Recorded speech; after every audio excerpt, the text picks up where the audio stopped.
Chapter 2875. Gu Xingze had been in the entertainment industry for many years. Qin Zhou and he were very close. Their relationship was so close that most people would find it unreasonable. Many media outlets even speculated that the two of them were gay. They said that Qin Zhou and Gu Xingze did not cheat on each other and that their sexual orientation was not normal. However, in fact, it would not be appropriate to use the phrase, close as brothers, to describe the relationship between the two of them. Qin Zhou saw Gu Xingze as family while Gu Xingze saw him as a lighthouse.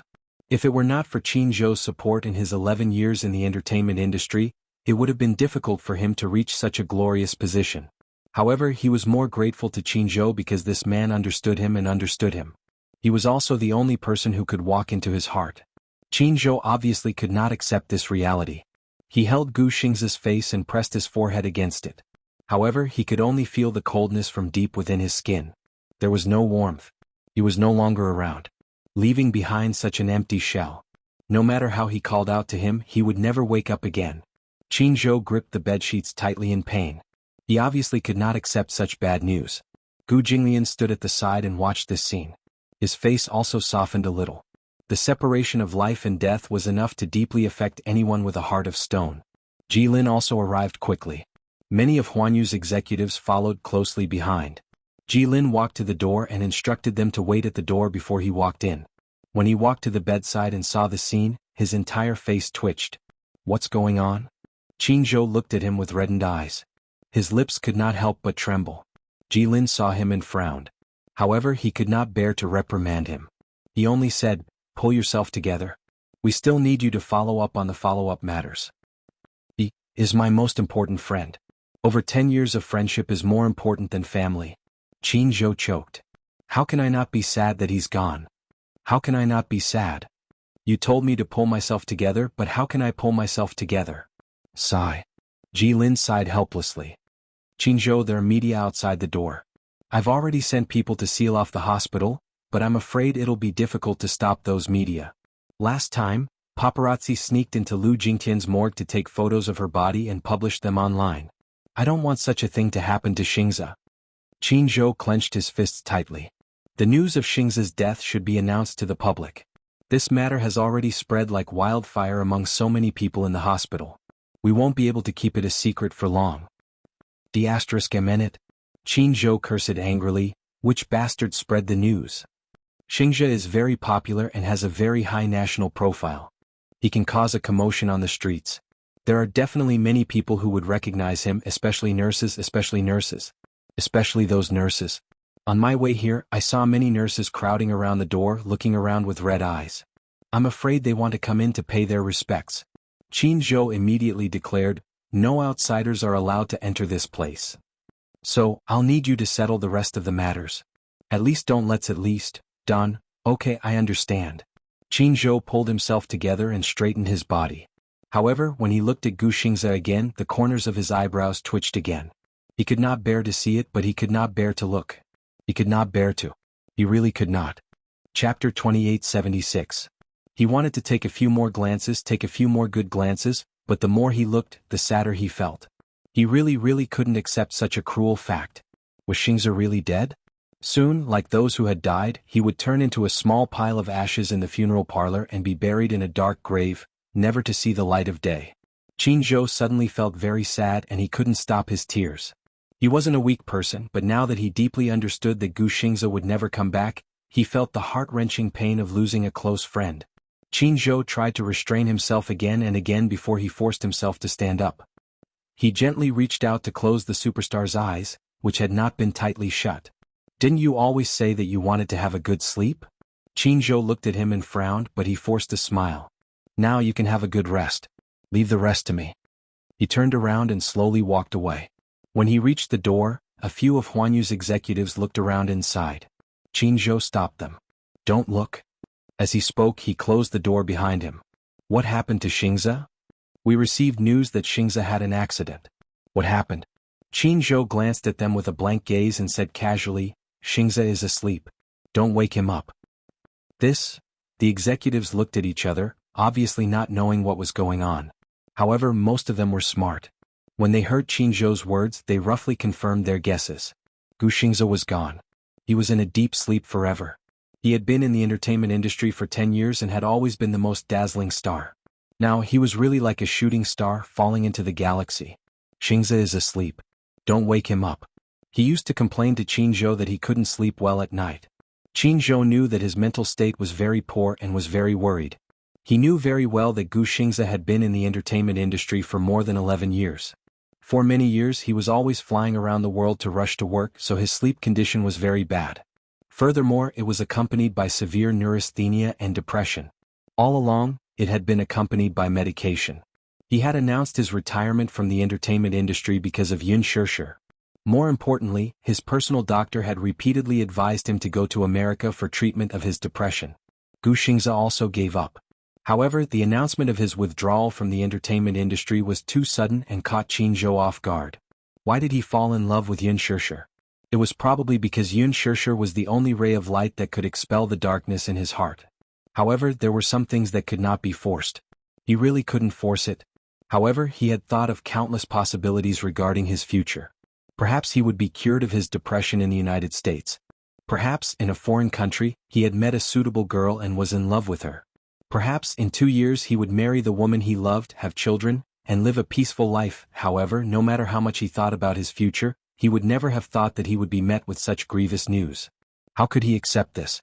Qin Zhou only thought that he was asleep. Perhaps, to him, this was a form of relief in disguise. The dead could not be brought back to life. He only hoped that he could rest quietly. Chapter 2877. Even though it was late at night, many media outlets rushed over after hearing the news. They waited outside the hospital door stubbornly, waiting for the breaking news at the first opportunity. There were even worse media outlets who didn't care if they found out the truth of the matter. To protest Huan Yu's decision to lock down the hospital, they burned incense at the entrance of the hospital. There were also media outlets who secretly posted the news online. Soon there were self-media outlets on Weibo that published such news. Gu Xingze jumped to his death due to depression? This headline was too sensational. It quickly attracted the attention of many fans. But how could the fans believe the media's one-sided story? There were no photos, no concrete evidence, and no official announcement. Naturally, the fans wouldn't buy it. They would treat it as a publicity stunt. Hence, a large number of fans quickly gathered under the Weibo account to hurl insults and accusations, accusing the unscrupulous media of making groundless accusations and inciting malicious rumors. Rumors? This was a rumor. Soon this Weibo post was trampled on by Gu Xingze's army of fans. Within a short span of 10 minutes, it attracted hundreds of thousands of fans and tens of thousands of comments. It caused such a sensation that the Weibo server was paralyzed. The technical department dealt with it urgently, and the blogger was so frightened that he immediately shut down the comments function. Many fans had a frighteningly accurate sixth sense. They probably felt that this Weibo post was too sensational and there was no official announcement, so they panicked and felt that something must have happened to Gu Xingze. Hence, they went to Gu Xingze's Weibo and begged him to clarify the rumors. Gu Xingze's last Weibo post was still an announcement about Gu Xingze's withdrawal from the entertainment industry. The fans were eagerly anticipating. But what the fans didn't know was that this Weibo account would never be updated again. No matter how much the fans cried in the comments section, Weibo remained silent. Hua Jin had been standing guard at the entrance of the operating theater. As he was worried about Shishir, he was completely distracted. Yu and Xiaoyichen were also extremely anxious. They didn't rush over immediately, so they didn't know what was going on with their mommy. However, the door to the operating theater kept opening and closing, and a group of nurses came in and out in a hurry. They didn't know what was going on. Then a nurse in a pink uniform walked in. Hua Jin stood up with a look of shock on his face. Pink uniform? In this hospital, the only nurse who wore a pink uniform was from the gynecology department.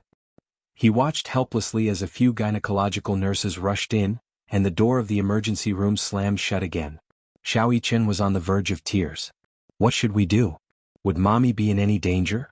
It's been so long, why haven't they come out yet? I'm so scared. Yu immediately shouted at him, "Don't talk nonsense. Mommy will be fine." Ugh. Xiaoyichen's face was filled with tears.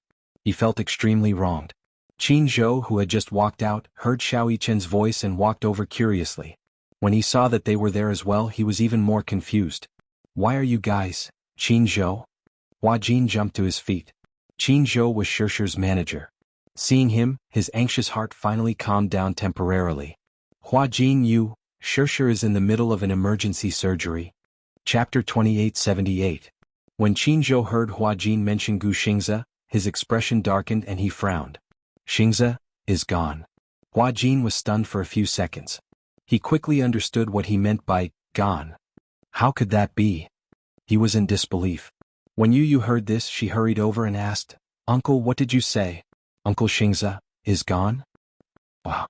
Qinzhou suppressed his grief and said in a low voice, Let him rest well. He's been through a lot all these years. Both of them fell silent.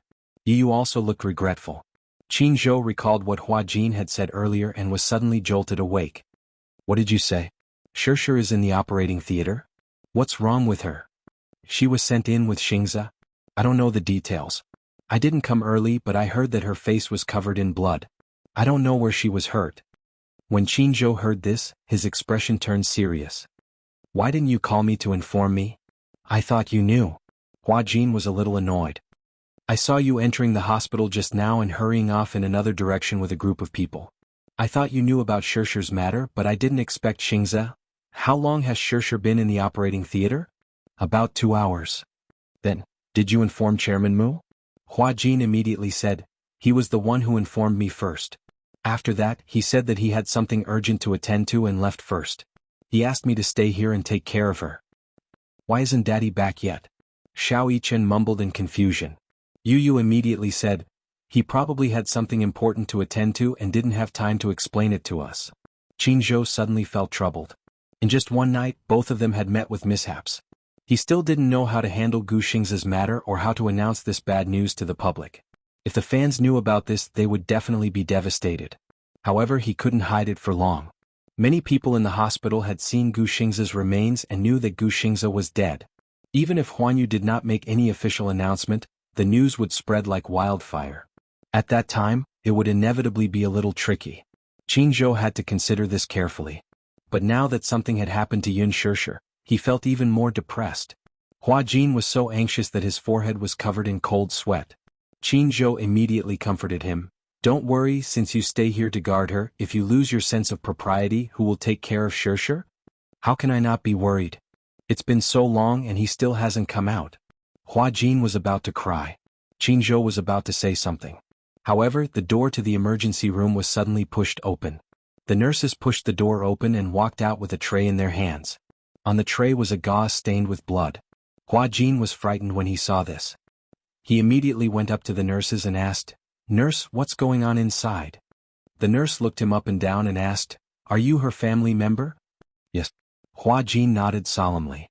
The nurse asked a little angrily, The patient is pregnant. Did you know about this? What? Hua Jin was shocked and Qinzhou was even more stunned. Yu and Xiao Yichen were even more frightened when they heard this. Chapter 2879. The nurse asked angrily, The patient is pregnant. Did you know about this? What? Hua Jin turned pale with fright and Qinzhou was stunned. Yu and Xiao Yichen turned pale with fright when they heard this. Xiao Yichen's eyes widened. What? Mommy is pregnant. Yu was also stunned. The nurse sized them up and was puzzled by their surprised expressions. It can't be, right? The patient is already 7 weeks pregnant. You didn't know about this. Hua Jin frowned and said worriedly, We didn't know. Because she hasn't had any abnormal reactions recently, such as vomiting. We haven't seen her having any morning sickness. Not everyone will have morning sickness. Some pregnant women don't have such reactions. Moreover, it's only 7 weeks. It's still so early, so there might not be any morning sickness. However, there are obvious differences between pregnant women and ordinary people. For example, they are especially sleepy. After the nurse finished speaking, Yu immediately asked, Nurse, how is mommy? Is her life out of danger? You said that she's pregnant. Then is the baby in her stomach safe? His face was full of anxiety and worry. The nurse saw that he was cute and sensible. She immediately squatted down and patted his head gently. She smiled and said, Your mommy's life isn't in danger. Xiao Bao in her stomach is also fine. However, her eyes are injured, so her vision might be a little impaired. It's fine as long as she's fine. What everyone didn't know was that even though Yun Shirshir had fallen to the ground, she had been tightly protected in Gu Xingze's arms. During the worst fall, Gu Xingze had used his entire body to protect her and took all the damage for her. Hence, the baby in Yun Shirshir's arms was fine. As long as she's fine. The most important thing was that Xiao Bao and Mommy's stomach was safe. Daddy doesn't know about this, right? If Daddy knew that Mommy was pregnant, he would probably be excited, nervous, and worried, wouldn't he? She must be worried sick. He had originally planned to immediately tell his father about this matter. However, after careful consideration, if his father were to find out, he didn't know what to do. However, as long as Mommy is not in danger, that's good. Yu Yu's heart had just calmed down when she suddenly realized something. She frowned again and asked in confusion, "Nurse, what do you mean by Mommy's eyes are injured and her vision is impaired?" Hua Jin also said nervously, "Yes, nurse. I also want to ask, what do you mean by eye injury and to what extent is vision impairment?" During the operation just now, a lot of glass fragments were removed from the patient's eyes. These glass fragments entered the eye and pierced the cornea, causing a great deal of damage. The human cornea is very fragile, but it has the ability to repair itself. However, if the injury is serious, it may cause permanent loss of vision. Permanent loss of vision? Hua Jin raised his eyebrows and questioned, "Can you take it as blindness?" You can put it that way. If you want to recover your vision, you can only consider a cornea transplant. The nurse hurried away. Hua Jin and Yu Yu looked at each other, their morale low. Xiao Yichen, who was beside them, only understood half of what was going on. However, he vaguely heard the phrase permanent loss of vision, and was quite shocked. Chapter 2880. Yu was dumbfounded. Blindness. How could that be? The three of them lowered their heads, each with mixed feelings. He was happy that her life was no longer in danger. At least she was fine. More importantly, the flesh and blood in her stomach were finally safe. They were worried that Yun Shishir's cornea was seriously damaged. The glass was very hard and the cornea was not damaged at all. Her eyes were so fragile that they couldn't even tolerate sand, let alone glass shards. Hua Jin's heart ached. Yu Yu, on the other hand, gritted his teeth in hatred. Mommy wouldn't have done something like this for no reason. Someone must be behind this. Someone must have done something to her. Who did this to Mommy? After Yu Yu thought about it, a person's face suddenly appeared in his mind. Yan Bingqing. Yu Yu clenched his fists as he locked onto Yan Bingqing's face. No matter how smart he was, he would never have guessed that the culprit behind this incident was Yun Na. He had no idea that Yun Na was still alive and had returned to the capital. Not too long ago, Ji Yan and his mother had quite a bit of dispute. Later, when he investigated Ji Yan's background, it confirmed his conjecture that Ji Yan was Yan Bingqing. He was furious at the thought of this. Little Munchkin was certain that Yan Bingqing was the one who had harmed his mommy. Therefore he hated her to the core. He immediately walked to the side, took out his phone, and dialed Li Hanlin's number. In the middle of the night, Li Hanlin was awakened by the phone call. When he learned of the matter, he immediately agreed to send someone to detain Yan Bingqing, who was also Ji Yan. When he returned to the operating room after the call, Qin Zhou was already busy dealing with Gu Xingze. The door of the operating room happened to open. Yu Yu immediately rushed forward and saw a group of nurses and doctors pushing an operating table out in a hurry. Hua Jin immediately rushed over. Yu Yu and Xiao Yichen also ran over to the operating bed. They held onto the edge of the bed worriedly and looked at the patient lying quietly on the bed. Yun Shishir lay on the surgical wound. Her body was straight, and her face was as pale as a sheet of paper. Her eyes were covered by white gauze, but the blood that seeped through the gauze could not be covered. Hua Jin was even more worried when he saw it. Yu Yu and Xiao Yichen were especially heartbroken. The local anesthesia was used for the surgery, and the effect of the anesthesia wore off very quickly. As soon as she stepped out of the operating theater, Yun Shishir suddenly reacted. She grabbed the bedsheets tightly and tried to open her eyes. However, the sticky marks at the corners of his eyes seemed to have glued his eyelids together. It hurt when he opened his eyes. She clenched her teeth in pain and reached out instinctively as if she wanted to grab onto something. Yu Yu wanted to reach out, but Hua Jin was one step ahead of him and held her hand tightly. Shishir, it's okay. I'm here, it's okay, Xingze. Yun Shishir instinctively said a name that shocked him. Hua Jin was stunned. However, he heard Yun Shishir ask anxiously with a sobbing tone, Xingze? How is Xingze? Her voice sounded very weak and weak. Even so, she still stubbornly wanted to know if Gu Xingze was safe and sound. Hua Jin bit his lip. He did not know what had happened at that time, but now was not the time to find out. They had just come out of the operating theater, so the first thing they should do was to have a good rest. Shishir, don't think too much for now. You'll be in the ward soon. Have a good sleep and don't think about anything. We'll talk about it when you wake up. Chapter 2881. Yun Shishir persisted, Where's Xingzhe? I want to see him, I want to see him. See him? Even the doctor couldn't bear to listen to this. Miss Yun, your eyes can't see normally now. If you want to see anyone, you have to wait until your eyes recover. My eyes aren't important. What's important is, seeing that she couldn't communicate with them normally, Yun Shishir tried to get up. Hua Jin immediately held her down. Shishir, listen to me. Don't mess around. In your current condition, you can't get out of bed at all. Why didn't you tell me about Xingzhe's condition? Yun Shishir turned her head to him. Her lips were trembling and extremely pale, as if they had been brushed with a layer of powder. See? Is he? She suddenly reached out and grabbed Hua Jin's wrist tightly. A tear quickly flowed down along with a light amount of blood. Is he okay? Please tell me. Hua Jin couldn't bear to tell her the truth. At the side, Yu mustered his courage and said, Mommy, don't ask any more. I just heard that Uncle Xingzhe has fallen into a deep sleep forever. The child had a delicate mind and wasn't good at using such a cruel word like dead. To him, deep sleep was probably an acceptable way of saying it. When Yun Shishir heard this, her expression froze. Her body froze as if she had turned into a fossil and she didn't move at all. All of a sudden she laughed. Apparently she didn't think so. Impossible. He can't be dead. You're lying to me. Seeing her like this, Yu's heart ached so much that he almost suffocated. He would rather suffer such pain than see his mommy trapped in such a cruel hell. It's impossible for him. It's impossible for him to die so easily. Yun Shishir's lips suddenly parted into a smile, but the expression on her face was very hollow, as if it would completely collapse in the next second. Everyone noticed her abnormality, probably because it was hard to accept such a sudden change. Hua Jin's heart ached as he covered the back of her hand and comforted her. Shishir, don't be sad. The most important thing right now is to think about how to take care of yourself. How can I not be sad? Without any warning, she started to cry hysterically. It's all my fault. It's all my fault. No. I want to see him, I want to see him. Even if it was the last time, Yun Shishir got up abruptly. The operating table was still moving. She jumped off the bed without thinking and fell to the ground. The retention needle in his hand fell off, and blood splattered all over the floor. She didn't care about the pain from the fall and hurriedly got up from the ground. She stood up with difficulty and her hands fumbled around randomly.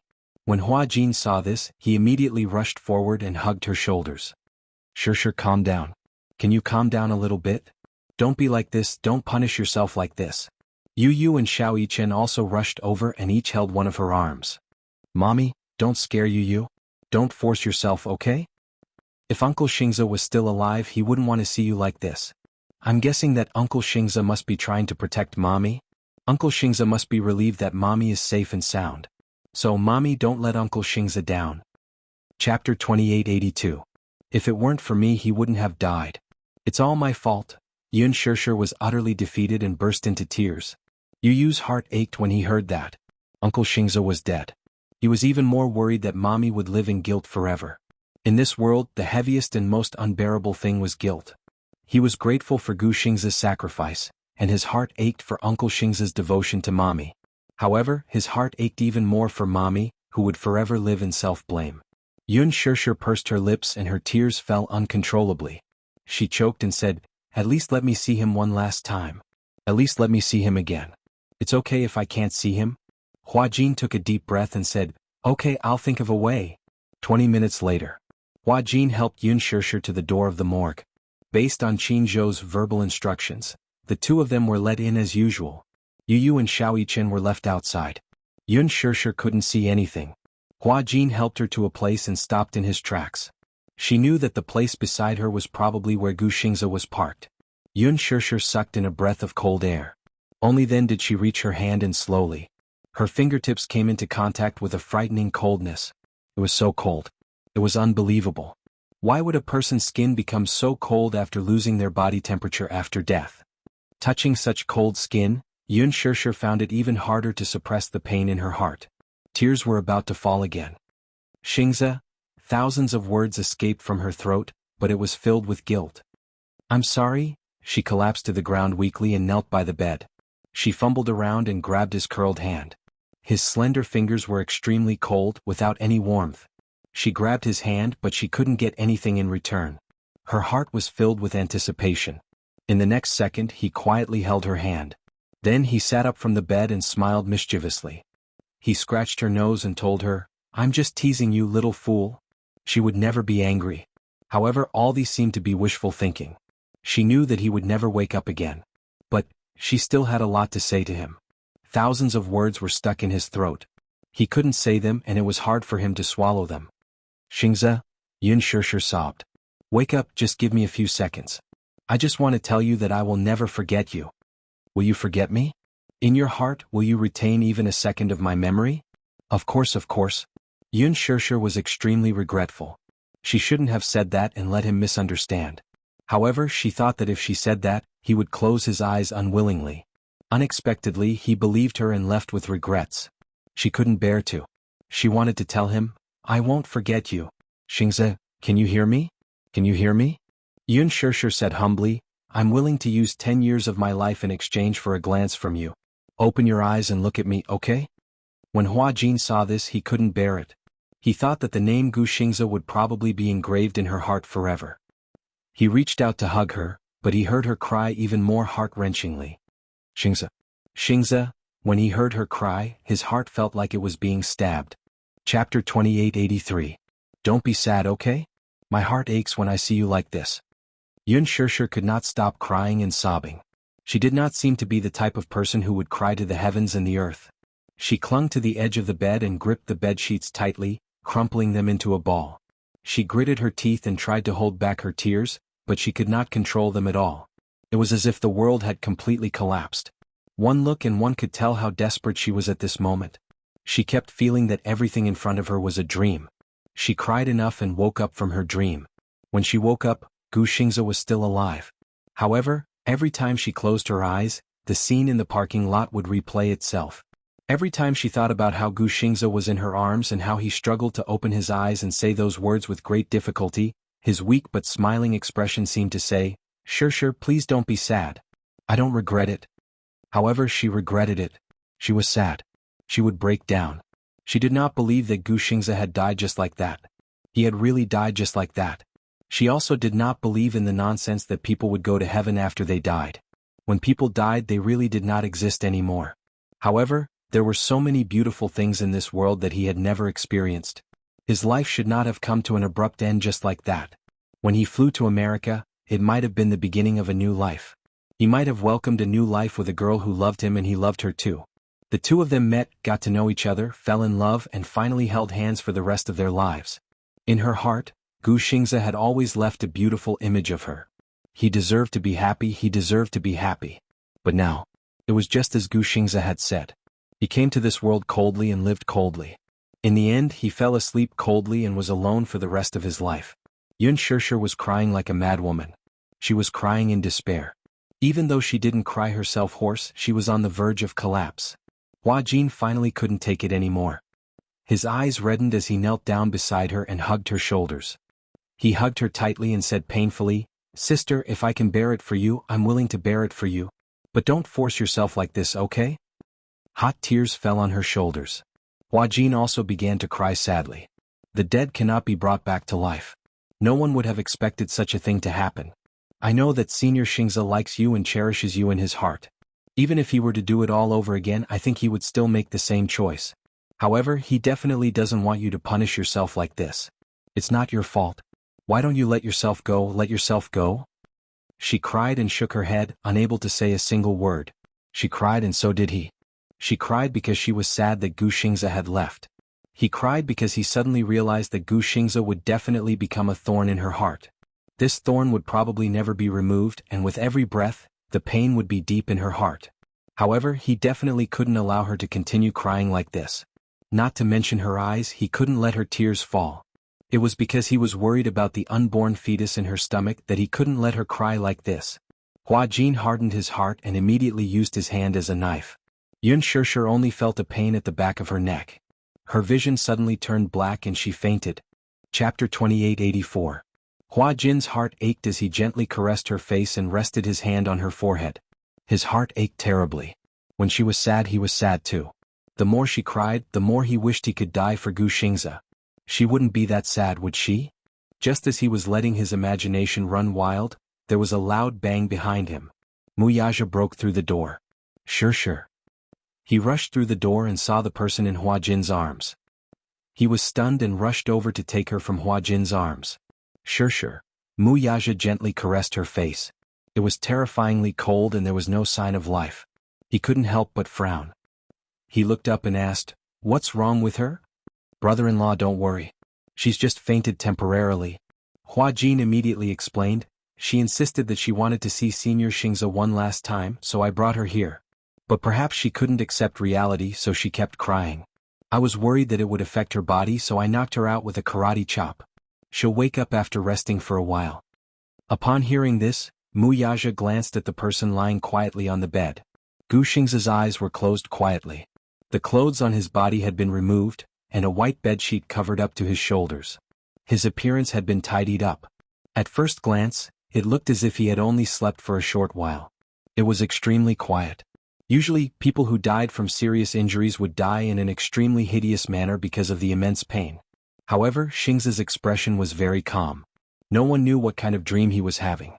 Mu Yaja suddenly felt complicated. He didn't know how to feel about Gu Xingze.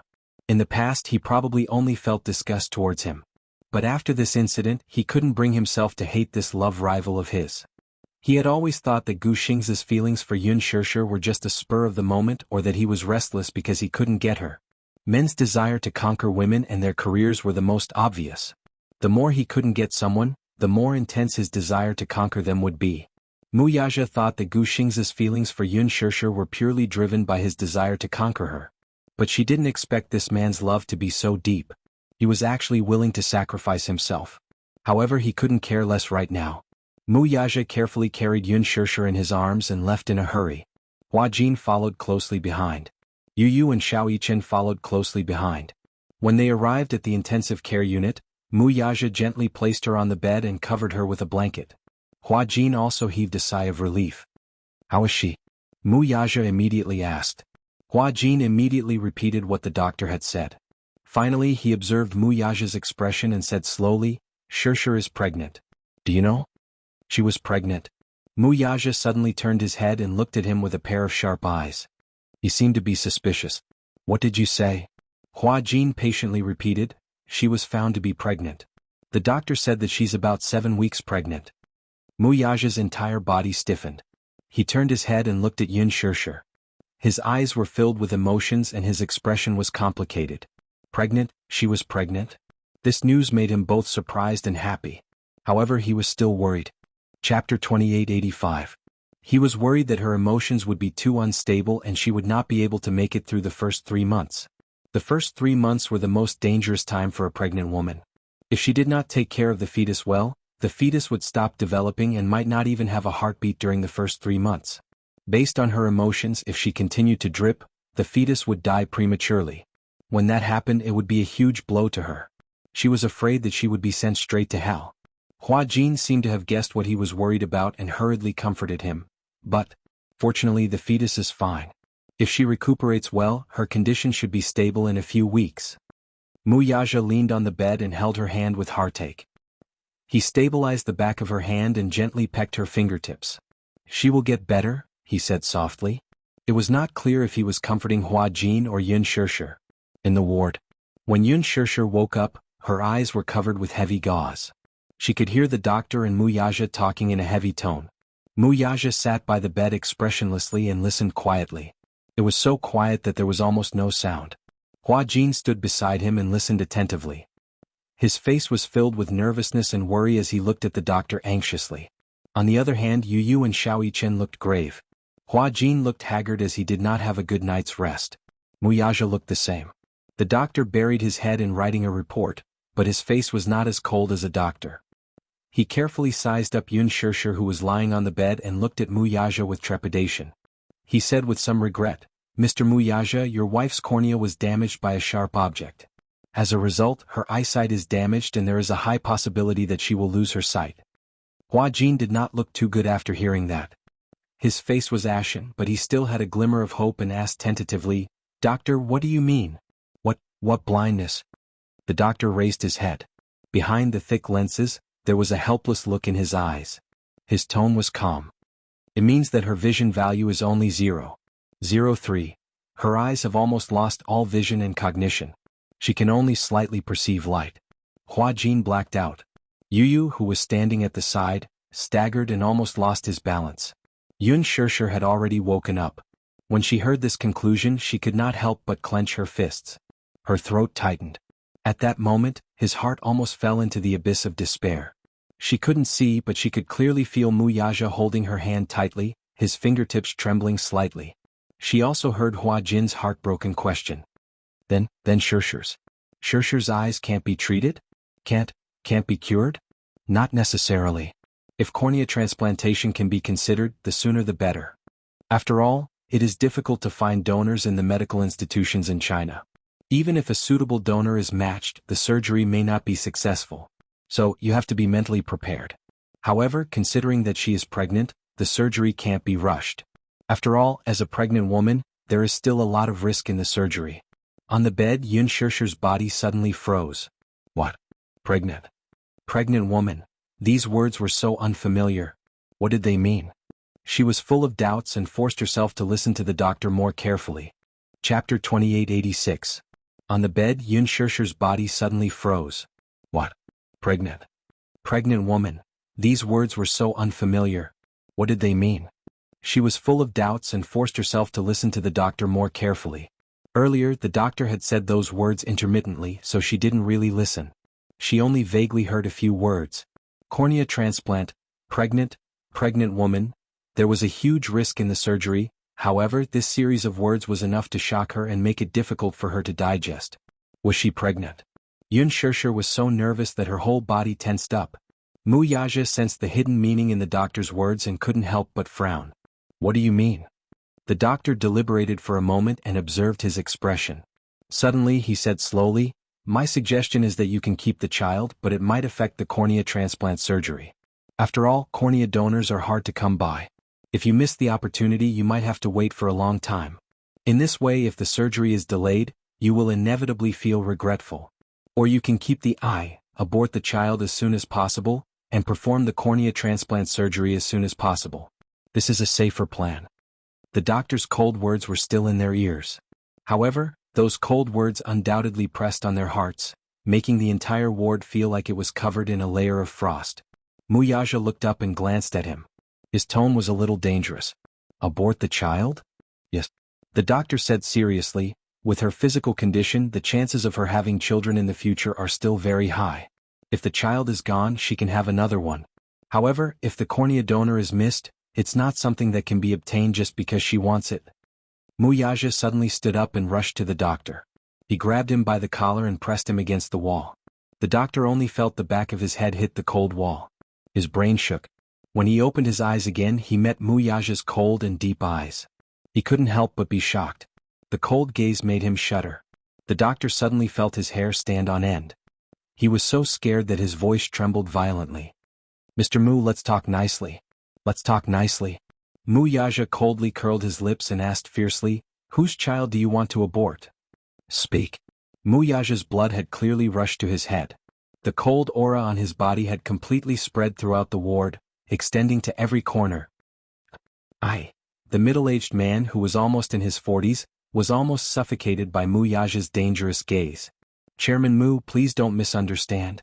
I'm doing this for your wife's sake. Is this for her sake? By aborting the child, you're forcing her to her death. Muyaja tightened his grip on his clothes. If he wasn't trying to control himself, he might have unconsciously strangled him. The doctor wanted to cry but had no tears. But, although it's cruel, these two plans are the most reliable. I warn you, don't even think about touching the child. The child must be saved. Right now, she couldn't bear another heavy blow. The doctor was so scared that he nodded repeatedly. Muyaja loosened his grip on the man, and the latter immediately scrambled out of the ward. Hua Jin vaguely heard movement from the bed. He turned his head and saw that Yun Shishir had woken up. She sat up and gently leaned against the back of the bed. Shishir, you're awake. When Muyaja heard that, he looked back in shock but met her cold eyes. Chapter 2887. When Muyaja heard this, he turned around in shock and met her cold eyes. She couldn't see anything. She could only vaguely make out a black silhouette in the hazy light. However, this silhouette was too blurry. She didn't even know who this silhouette belonged to. Muyaja walked towards her slowly until he was right in front of her. He sat down on the side of the bed and leaned closer to her. Yun Shirshir was indifferent and didn't react at all. She couldn't see him. She couldn't even see him walking towards her. Muyaja held her hand tightly. It was so sudden that she was startled and her body curled up slightly. "It's me." He comforted her gently and placed his hand on the back of her hand. Sure, do you feel better?" he asked tenderly. "Are you feeling unwell?" When Muyaja saw that she didn't say a word and was extremely quiet, his eyebrows furrowed even more. His heart ached as he kissed her fingertips. His throat was slightly hoarse. Sure, don't scare me. It's okay that you can't see. You still have me. But don't keep quiet." Yun Shirshir opened her mouth, but her throat was hoarse from crying and she couldn't make a sound. Yu and Xiao Yichen came over and stood on both sides of the bed. They looked at Yun Shirshir worriedly. "Mommy, say something." Yu choked and said, it's okay now. Yu, Xiao Yichen, Daddy and Uncle Huajin are all here to protect you. We won't let you get hurt again. Children were sensitive and knew that the person who had regained consciousness was probably still in a daze and was still in a state of panic. He comforted her immediately and hoped that she wouldn't be afraid again. Yun Shirshir couldn't help but clench her fists. She bit her lip and lowered her head. The first words that came out of her mouth were 3 words. "I'm sorry." Everyone was stunned. Huajin walked over and said angrily, "Why are you apologizing for no reason?" "I'm sorry." Yun Shirshir only cared about apologizing and kept saying, I'm sorry. I can atone for my sins in any way. I can even exchange my life for it. I'm sorry." Muyaja couldn't stand it and hugged her tightly. "Shirshir, did you hear what the doctor said? Our child is in your womb now." Yun Shirshir's eyes gazes and couldn't help but feel suffocated.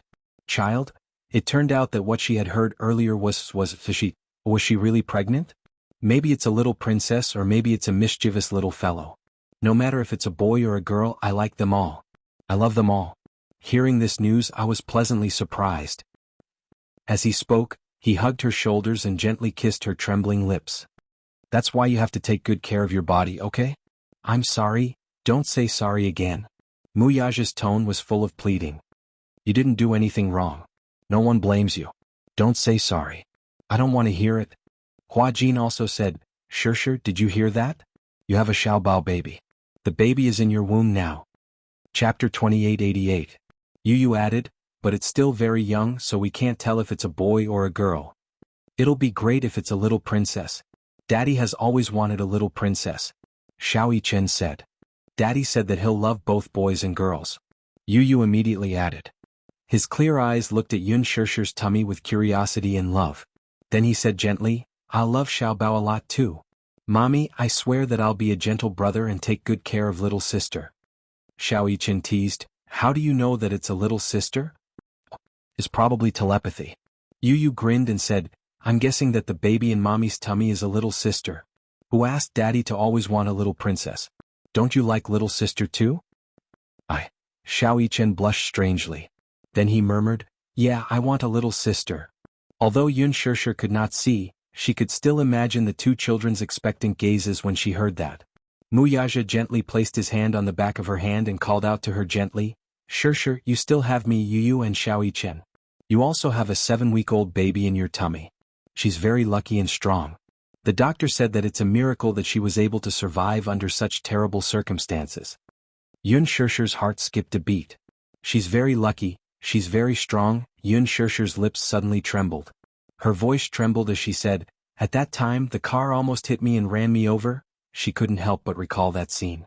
As she held her cell phone, she felt the oppressive high beams of the car behind her blinding her eyes. If Gu Xingze hadn't pushed her to the side at the critical moment, she would have been crushed under the wheels of the car. Even though Gu Xingze had pushed her to the ground, he had taken all of her weight. Gu Xingze had pulled her into his embrace and used his back to take all the impact.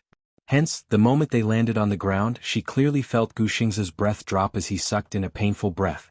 If it weren't for him, she wouldn't have been able to keep the baby in her tummy. If it weren't for him, she would have been rolled over and over by Yun Na's car dozens of times. How much did Yun Na hate her? Even when he was talking to her, he was gnashing his teeth in anger. He wanted nothing more than to turn into a ferocious beast, tear her into a million pieces and chew her into his stomach. She didn't care about the consequences of her actions.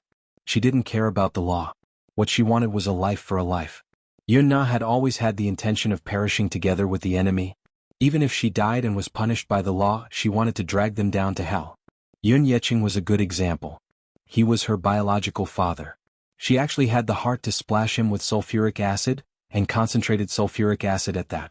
How cruel must she be to think of such a cruel method? What if it wasn't Gu Xingzi? Chapter 2889. If it wasn't for Gu Xingzi, I would have been the one lying on that bed right now. Yun Shishir clutched her chest in pain as tears rolled down her cheeks uncontrollably. Her heart ached so much that she couldn't breathe. She wasn't that fragile and didn't like to cry, but she just couldn't stop feeling sad. She really couldn't do it. She couldn't force herself to smile and live well after losing Xingzi. This was too cruel. Too cruel, she choked and said. He could have escaped. He knew that they had guns and bullets didn't have eyes, but he didn't run. He didn't have to protect me. That way he wouldn't have been stabbed so many times. Sob, sob, sob. He still had a chance to live. Why did he end up like this? Muyaja hugged her with heartache as his eyes reddened. His heart ached terribly. Other than hugging her tightly in his arms and trying to feel her heartache, he couldn't say anything else. Hua Jin choked and said, Sure, don't keep thinking about this. Since it's already happened, let's turn the page and let bygones be bygones.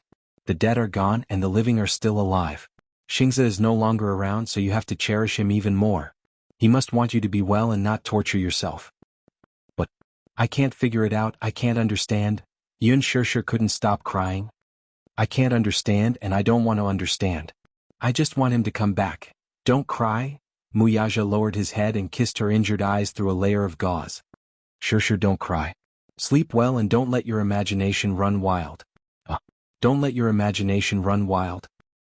He knew that asking a heartbroken person not to cry and not to shed tears when they were in incomparable pain was crueler than cutting them into pieces. But she couldn't cry anymore. Every time her tears flowed out of her eyes, it was undoubtedly adding salt to the wound. He didn't want her to suffer this pain anymore. Yu rubbed her eyes and tried hard not to cry, but every time she saw her mother in pain, her heart ached even more. Everyone was flustered. After much difficulty, they finally managed to soothe her to sleep. After she fell asleep, the ward finally returned to silence. For a moment it was quiet. Only then did the nurses enter the ward. The needle on her wrist had been removed, so she had to switch to another hand for the foredrip. Muyaja kept hugging her as he lay on his side on the bed while she snuggled up in his embrace, using his arm as a pillow. Even though half his arm was numb from having to rest for a long time, he still couldn't bear to let her go. Just like that, he hugged her, guarded her and looked at her. Yun Shishir did not sleep well. From time to time her breathing would become rapid. Perhaps she was having a nightmare, but no one knew what she was dreaming of, for her forehead to break out in cold sweat. Yu fetched a basin of hot water and squeezed the towel dry. Then she carefully wrapped the towel and helped her wipe off the cold sweat. Xiao Yichen stood by the side and quietly covered her with the blanket. The three of them had a clear division of labor. Hua Jin was tired after watching over her for the whole night and the whole morning. Hence he lay on the bed to rest. He planned to wait until night time when Muyaja was tired so he could take care of Shishir for him. Chapter 2890. In the afternoon, Yun Shishir finally fell asleep. Hua Jin also woke up. The four of them didn't dare to leave for too long. They were hungry, so they ordered takeout. Hua Jin didn't know what to order. After consulting their opinions, he finally decided to order fast food. Firstly, it was fast. Secondly, it was hygienic with meat and vegetables. They were all starving. Even though Muyaja didn't say anything, he didn't eat breakfast or lunch. His stomach was growling. Hua Jin was a little nervous. He didn't know if Muyaja, with his noble status, would take a liking to the food he ordered. After all, he had a net worth of hundreds of billions. He rarely ordered fast food. Unexpectedly, when the food was delivered, he personally carried the lunchbox to the table like an ordinary person. He distributed the chopsticks and spoons one by one, held the lunchbox and ate elegantly. It was Hua Jin's first time seeing a man eat so elegantly. He was like a noble. Even though he was holding an ordinary lunchbox, it gave him the feeling of a gentleman eating in a noble restaurant. Wasn't this man too perfect? Hua Jin muttered in his heart. He didn't even know how to hold the chopsticks next to him. Muyaja lowered his head and ate with heavy thoughts. Yun Na had been released on bail. He didn't pay much bail and the police station didn't dare to take too much. The police station didn't have time to record this case, so it was perfect to cover it up perfectly. Yun Na was a missing person in the household registration center. As long as her records were erased, she would be a missing person without any news. The reason he bailed Yun Na out wasn't because he wanted to do anything, nor was he planning to let her go. Instead, he planned to handle this matter personally. It wasn't that he didn't believe in the law. He believed that with the seriousness of the law, Yun Na's case should at least be a heavy death sentence. Moreover, what kind of sensational effect would the news of Gu Xing's death cause? This criminal case would definitely not be reduced to a simple one. Even though Huan Yu was still trying hard to keep this matter under wraps, they wouldn't easily announce the news of Gu Xing's death before the PR draft was released. Even though Gu Xing's fans were tormented by their guesses, it was impossible for them to announce his death so soon. However, he did not believe that the law could give him a satisfactory trial. Sometimes, when dealing with evil, using violence to curb violence was the only way to be fair. At night, Yun Shishir still hadn't woken up. There were nutrients and tranquilizers in the intravenous drip. Since she hadn't woken up, Mu Yaja decided to go to the company. He had rushed over in a hurry and put down the board meeting that was halfway through. At this moment, matters, big and small, had probably piled up into a mountain. He had to assign tasks as soon as possible. Hence, he urgently summoned Lu Jinyu and Jiang Shen to the office. For the next few days, he had to stay in the ward until her emotions were stable enough.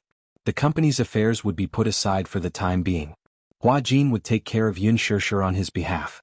However, not long after Mu Yaja left, Hua Jin finished washing the dishes and returned to the bedside. Suddenly, he heard hurried footsteps coming from the corridor.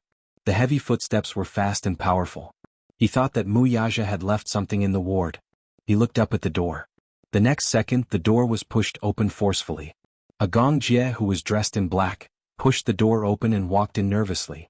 Chapter 2891. Gong Jie who was dressed in black, pushed the door open and walked in nervously. Why was it him? Hua Jin was extremely surprised to see him. There was no other reason. From what he remembered, Gong Jie had always liked white things. He had a head of silvery hair, a white suit and pants and a white trench coat. This was something that left a deep impression on him.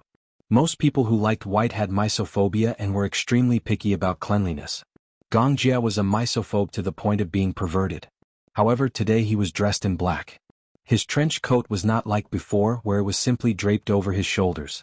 Instead, it covered his entire body as if he was trying to hide something. Gong Jie pushed the door open and walked in. He immediately saw Yun Shishir lying quietly on the bed. He looked nervous for a while and immediately rushed to the bed. Sis. Hua Jin immediately said, she finally fell asleep. Don't wake her up. Gong Jie looked at him and immediately stopped talking. All of a sudden, Hua Jin noticed a subtle movement. From the moment Gong Jie entered the room until now, he had been holding his left shoulder with his right hand. His originally handsome and devilishly handsome face was now extremely pale, as if he was enduring something.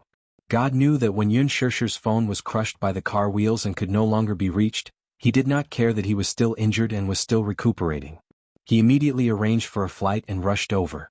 Even though he was very resourceful, he was able to find the hospital where she was hospitalized without much effort. After finding out the ward, he rushed over. The hospital's elevator was always very congested. He could not wait for the elevator and ran all the way up the stairs. His forehead was still covered in sweat.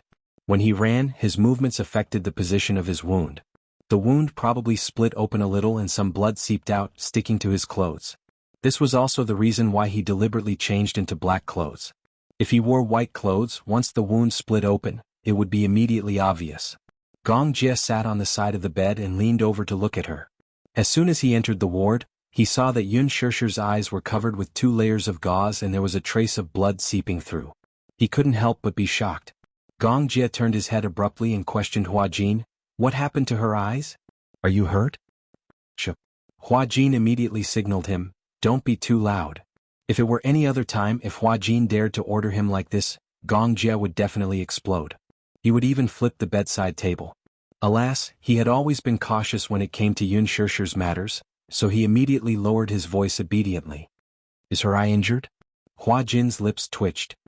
He felt that no matter what it was, as long as it involved Yun Shishir, Gong Jie would immediately turn from a mighty lion to an obedient and cute cat. This contrast was a little too great. Hua Jin immediately explained, "Her eyes are hurt, but other than that, she's mostly fine." Her? What exactly happened? Gong Jie was halfway through his words when Yu walked into the ward from the balcony. Xiao Yichen also walked in. The 2 little lads washed their towels and hung them up to dry. When they saw Gong Jia they were stunned. Uncle? Chapter 2892. Let's not bother about this for now. Gong Jia was not in the mood to explain this. He only wanted to know what was going on with the 2 layers of gauze on Yun Shishir's eyes. Yu Yu and Hua Jin looked at each other. From Hua Jin's words, Gong Jia roughly understood what had happened last night. Yu Yu explained again, Uncle Xingze was stabbed 4 times in the abdomen and waist to protect mommy. 2 of the wounds were fatal and he went into shock due to excessive blood loss. In the end, when he arrived at the hospital, he had already lost all signs of life. As for mommy, because of an accident, glass splashed into her eyes and cut her cornea. She might not be able to regain her normal vision for a while. Xiao Yichen's heart ached as he said, Mommy cried so hard because of Uncle Xingze. No matter how much we coaxed her, it was useless. She's probably sad. The doctor repeatedly reminded her not to cry or shed tears, but no one could persuade mommy. It wasn't easy for daddy to coax mommy to sleep, but she hasn't woken up yet. When Gong Jia heard this, his heart ached so much that it was about to bleed. He walked to the bedside and leaned over slightly. Looking at Yun Shishir's sleeping face, his slender fingers gently stroked the gauze. The bleeding spot made his heart clench. Perhaps it was because they were twins. He could completely empathize with the pain that she could endure. He could feel her despair, her helplessness, her loneliness, and her pain that she had no one to vent to. All of this was difficult for ordinary people to understand. After all, the needle wasn't pricked on their own body, so they wouldn't know how painful it was. However, he had a magical sense. He could sense all of her emotions. After all, before they were born, they were already protecting each other. How long is she going to sleep for? His voice was soft as he couldn't bear to disturb her. I hope that mommy can sleep a little longer. Otherwise, if she wakes up and keeps crying, it won't be good for her body. Her eyes are already like this, she can't cry anymore. Besides, if you keep crying, it won't be good for the baby in your tummy. Little Yichen added solemnly. Gong Jia was stunned. When she heard Xiao Yichen's last sentence, she couldn't help but fall into a daze. What baby? For a moment he did not understand what was going on. Yu Yu said from behind, Uncle, mommy is pregnant. There's a 7-week-old Xiao Bao baby in her stomach. She's pregnant? A look of surprise appeared on Gong Jia's face when he heard this. Yes. The doctor said that mommy was 7 weeks pregnant. I also felt that it was strange. During that time, mommy's reaction was indeed a little abnormal. It was said that when she was filming on set, she had vomited a few times. I thought she had such a reaction because she was tired from filming. Yu Yu was a little annoyed.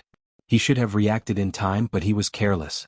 He only hoped that mommy would give him and Xiao Yichen a little sister, so he didn't connect her abnormal reaction to the pregnancy. Gong Jia's gaze fell on her face. He doted on her. He even doted on the baby in her stomach, which was not even 2 months old. Fortunately, the heavens doted on her and the baby didn't die prematurely. Was saved. Thinking of this, Gong Jia's heart was more or less comforted. It's good that the baby is saved. Chapter 2893. After Gu Xingze's death was pushed back 48 hours, many fans could no longer hold it in. They found out the address from somewhere and ran to the entrance of the hospital to wait. At this moment, it was already raining heavily. The downpour came suddenly and fiercely. Even so, it was difficult to extinguish the anxious hearts of the fans. Many fans rushed to the scene and found that the entrance of the hospital was already guarded by many media reporters. The hospital was brightly lit and was in a state of alert. Many people also realized that the hospital's security had been strengthened. The hospital had even deployed a lot of police officers from the Ministry of Public Security to maintain order at the scene. The fans were not stupid. The abnormal situation at the scene reminded them that the thing they were most uneasy about might not be a groundless accusation. Could it be true? Did something really happen to Master Xingze? Impossible. How could it be true? I don't believe it, I don't believe it. Many fans waited for the official news for a long time. They were in a state of panic the entire night. Obviously they were extremely afraid. At the same time at Huanyu's headquarters. The meeting room was brightly lit. Tonight was destined to be a sleepless night. Many of the higher-ups had expressions on their faces. Ji Lin sat in the chairman's seat. Beside him, Qin Zhou looked exhausted, but he still looked extremely serious. I believe everyone knows about Xingze's matter. Right now, everyone is facing the biggest public relations crisis. First of all, this matter hasn't been investigated clearly. Before the truth is found out, we must not act rashly, and we must not announce to the media what happened. As for the media, Qin Zhou will be in charge of handling it. This time, no matter the price, we must suppress the storm as soon as possible. Many media reporters suspected that Xingze had offended someone from the underworld, so he was assassinated. Assassinated? Qin Zhou glared. Nonsense. One of the higher-ups found it funny and said, offended the underworld.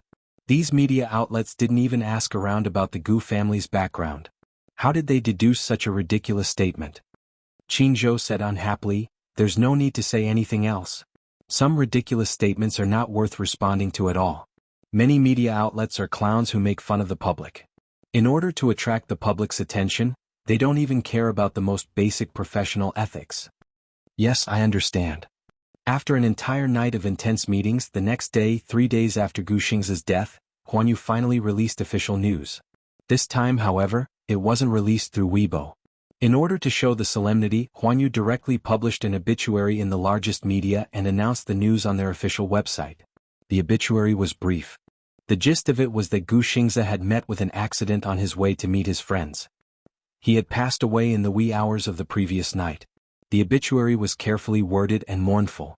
At the same time, it announced that there would be a grand memorial service in 2 days at Hongyang Funeral Parlor in Beijing. Many artistes had already secretly expressed that they wanted to participate in the obituary. Chapter 2894. At first, the fans thought that it was a prank by the company, an April Fool's Day prank. Many fans were deceiving themselves, unwilling to believe that the obituary was real. They even went to Huanyu's official website to leave comments, scolding the website for being black-hearted for using such malicious words to create hype. Gu Xingze said he was going to study for a master's degree in America. I think it must be a malicious attempt by the company to create hype. Although Gu Xingze set up his own studio, he was still affiliated with Huanyu. Now that he has left Huanyu, such a big money tree has collapsed. The company won't let it go so easily. That's why they created such a damaging hype. They want to take advantage of Gu Xingze's declining reputation to create more hype. This is too much.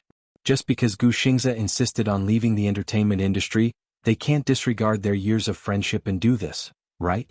Xingze is so pitiful. To be accidentally killed, for no reason at all, how unlucky. However, the fans' self-deception was quickly slapped in the face.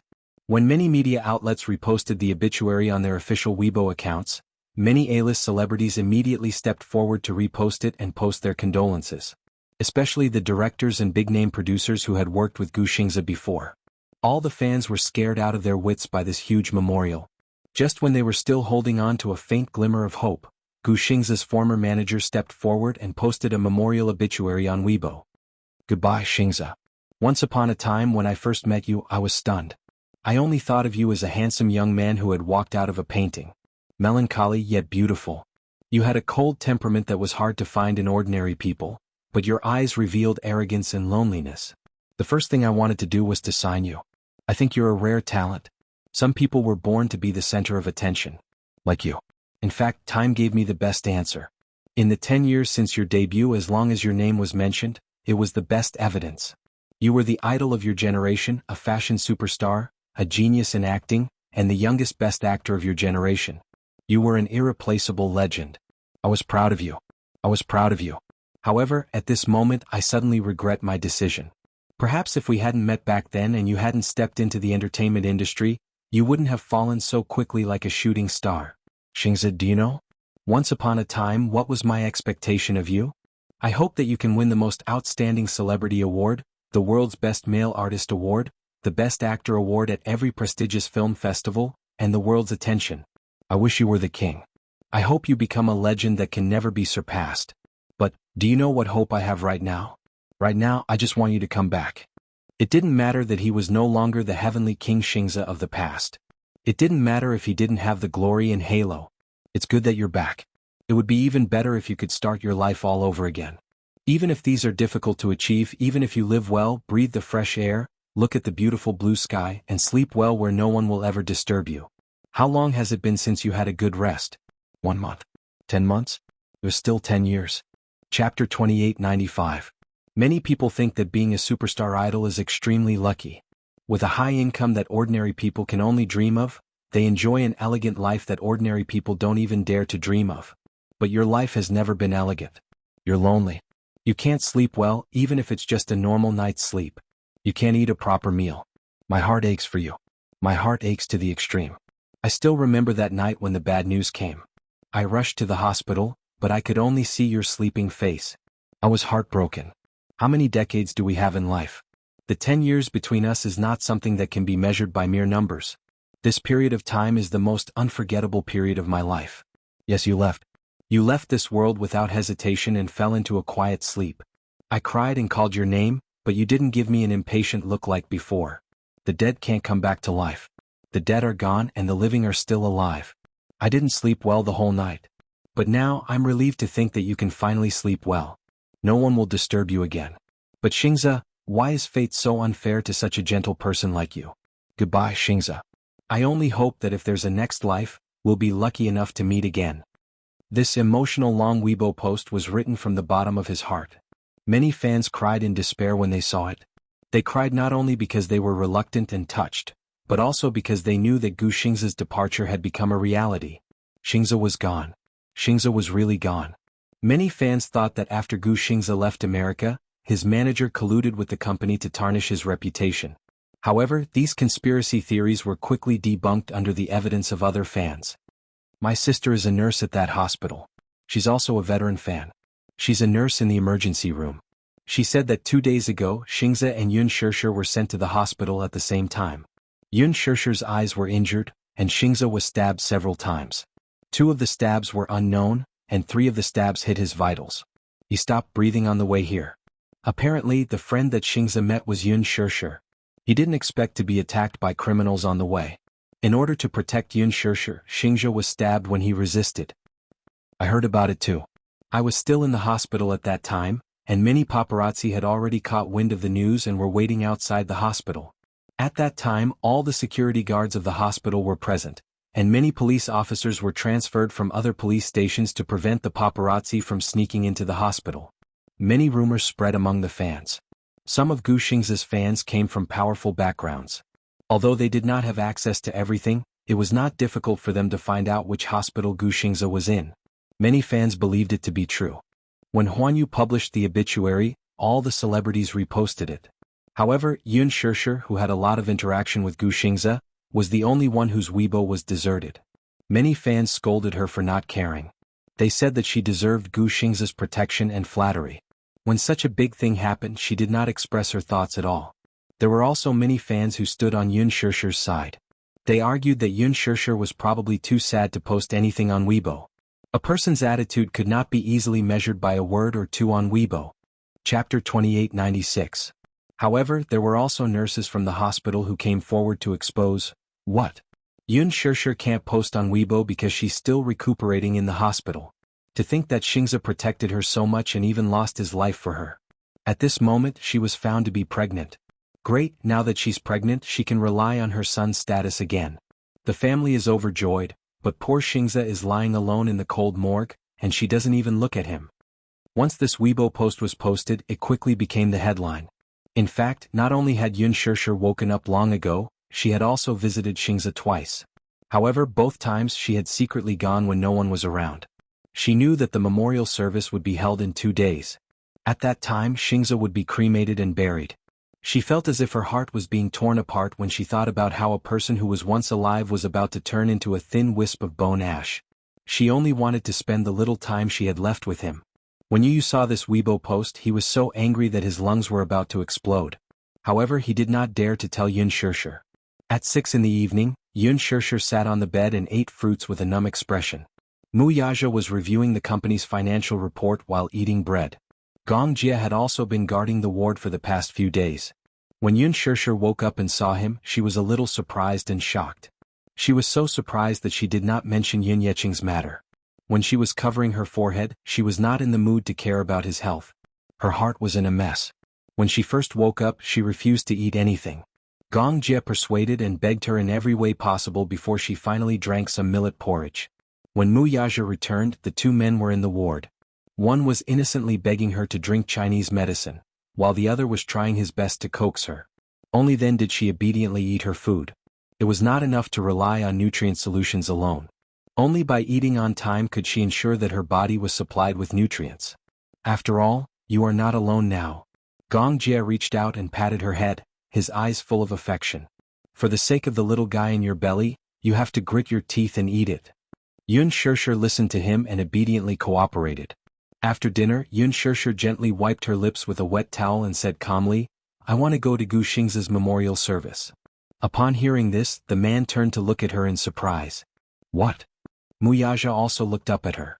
Mommy, you can't walk around now. You can't go anywhere. Yu said immediately. Yun Shishir curled her lips as if she had known that they would not allow it. She said helplessly, I'm just going to a memorial service. Are you not allowing it? Without waiting for Gong Jie to speak, Muyaja immediately said, there will be many fans at the memorial service. Not only fans, but there will also be major media outlets and A-list celebrities. The memorial service venue is very big and can accommodate thousands of people. This is only the inner venue. When the time comes, the outer venue will definitely be surrounded by fans. You are now at the cusp of the storm. You shouldn't go. I'm only going to see him for the last time. Yun Shishir emphasized again and again, can't I do that? No. Muyaja was resolute. Chapter 2897. Gong Jie said solemnly, Sister, you shouldn't go. There will be a sea of people at such an event. Even if you don't get squeezed, bumped, or hurt, I'm afraid that you won't be able to control yourself. If you start crying, who will be able to stop you? Also, you can't see. How are you going to see him for the last time? Yun Shishir's eyes reddened when she heard this. Xiao Jie, can you go with me? Even if I can't see him for the last time, I'll send him on his last journey. Gong Jie couldn't bear to reject her plea.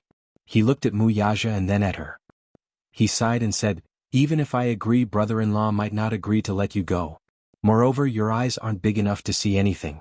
If you get hurt, even if brother-in-law doesn't feel bad, I will. Gong Jie, who was usually as unruly as a lion, was acting like a spoiled child to him.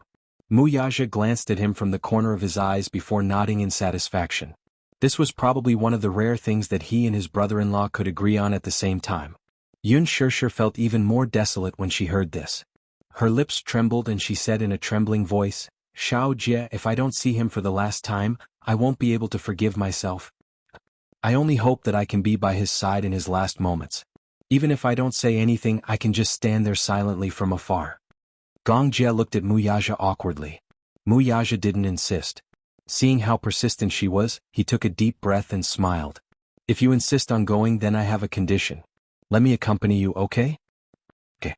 As long as she could go, she would accept any condition. Muyaja wanted to accompany her because he was worried that something might go wrong on the way. Even if something happened, he would feel at ease if he was by her side. At least, she wouldn't be so helpless if she encountered danger again. Since Yun Shishir was hospitalized, very few people came to visit her. It was not because she was not popular, but because very few people knew that she was hospitalized. She didn't tell anyone that she had an accident and was in the hospital. Other than Gong Jie, Huajin, Qinzhou, several senior executives of the company, and director Jilin, almost no one knew about it. No one came to visit, so it was rather peaceful. Instead, she would be able to sleep better.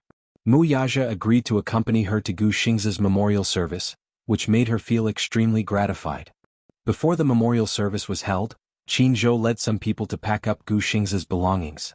When Qinzhou was packing up his belongings, he accidentally found his patient's medical report. Medical records? He opened it and read it.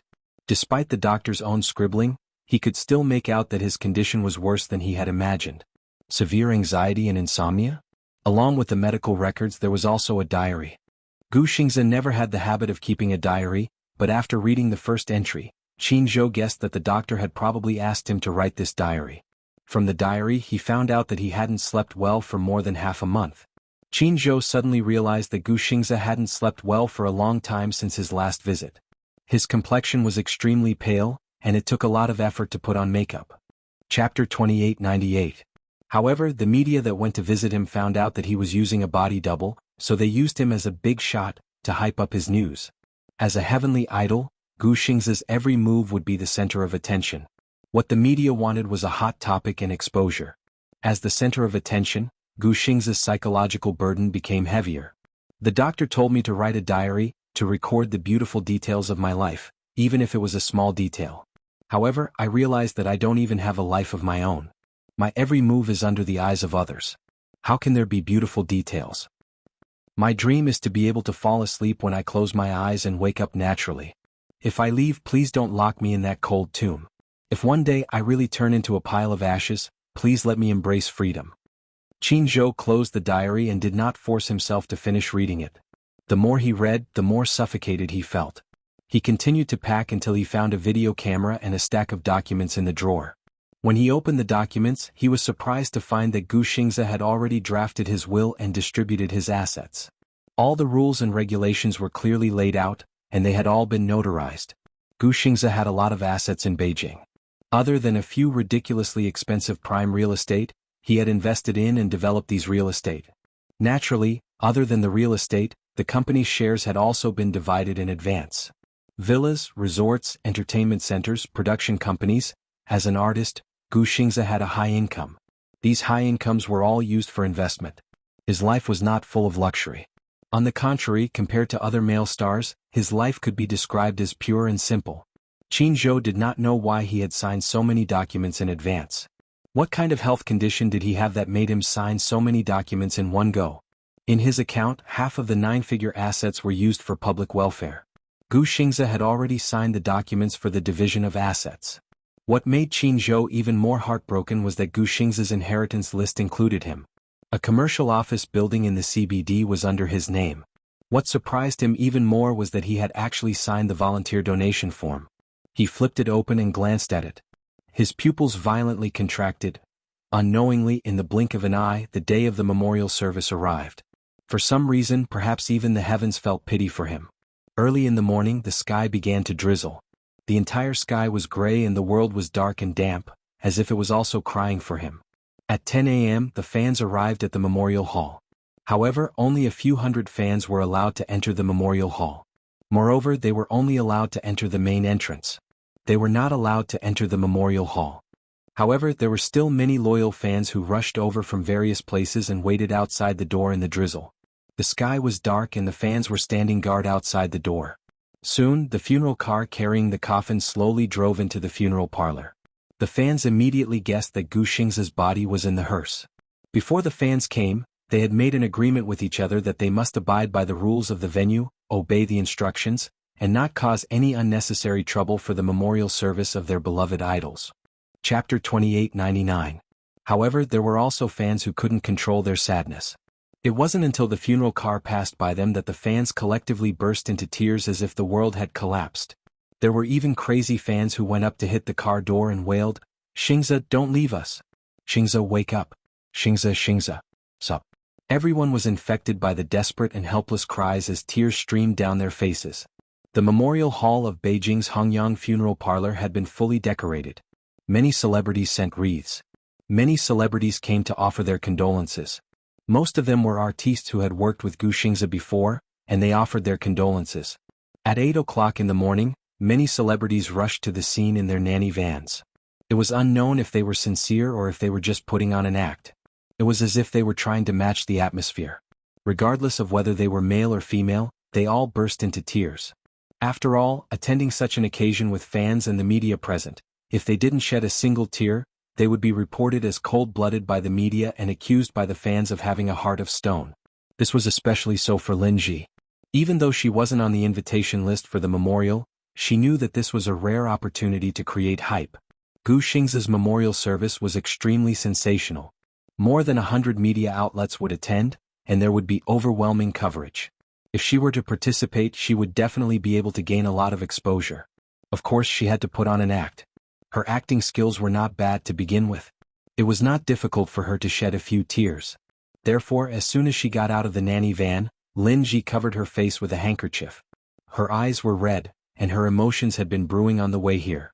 After getting out of the car, she was supported by her assistant as she cried all the way to the memorial hall.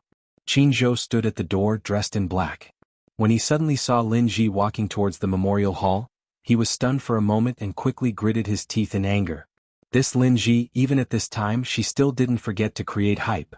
When Lin Ji walked to his side, he warned her fiercely, "Since you're uninvited, please don't cause trouble at the memorial service. Otherwise, I'll definitely ban you." Lin Ji was shocked by Qin Zhou's threatening words. She said aggrievedly, "I'm sincerely here to send Xingzhe off. I've always respected Senior Xingzi for so many years. That's for the best. After Qin Zhou finished speaking, he no longer looked at her. Lin Ji patted her chest lightly, wiped her tears guiltily and walked into the venue. Outside the door, the fans followed the arrangement of the venue staff and lined up. There were only 20 minutes left before the memorial service began. Some of them couldn't help but discuss among themselves.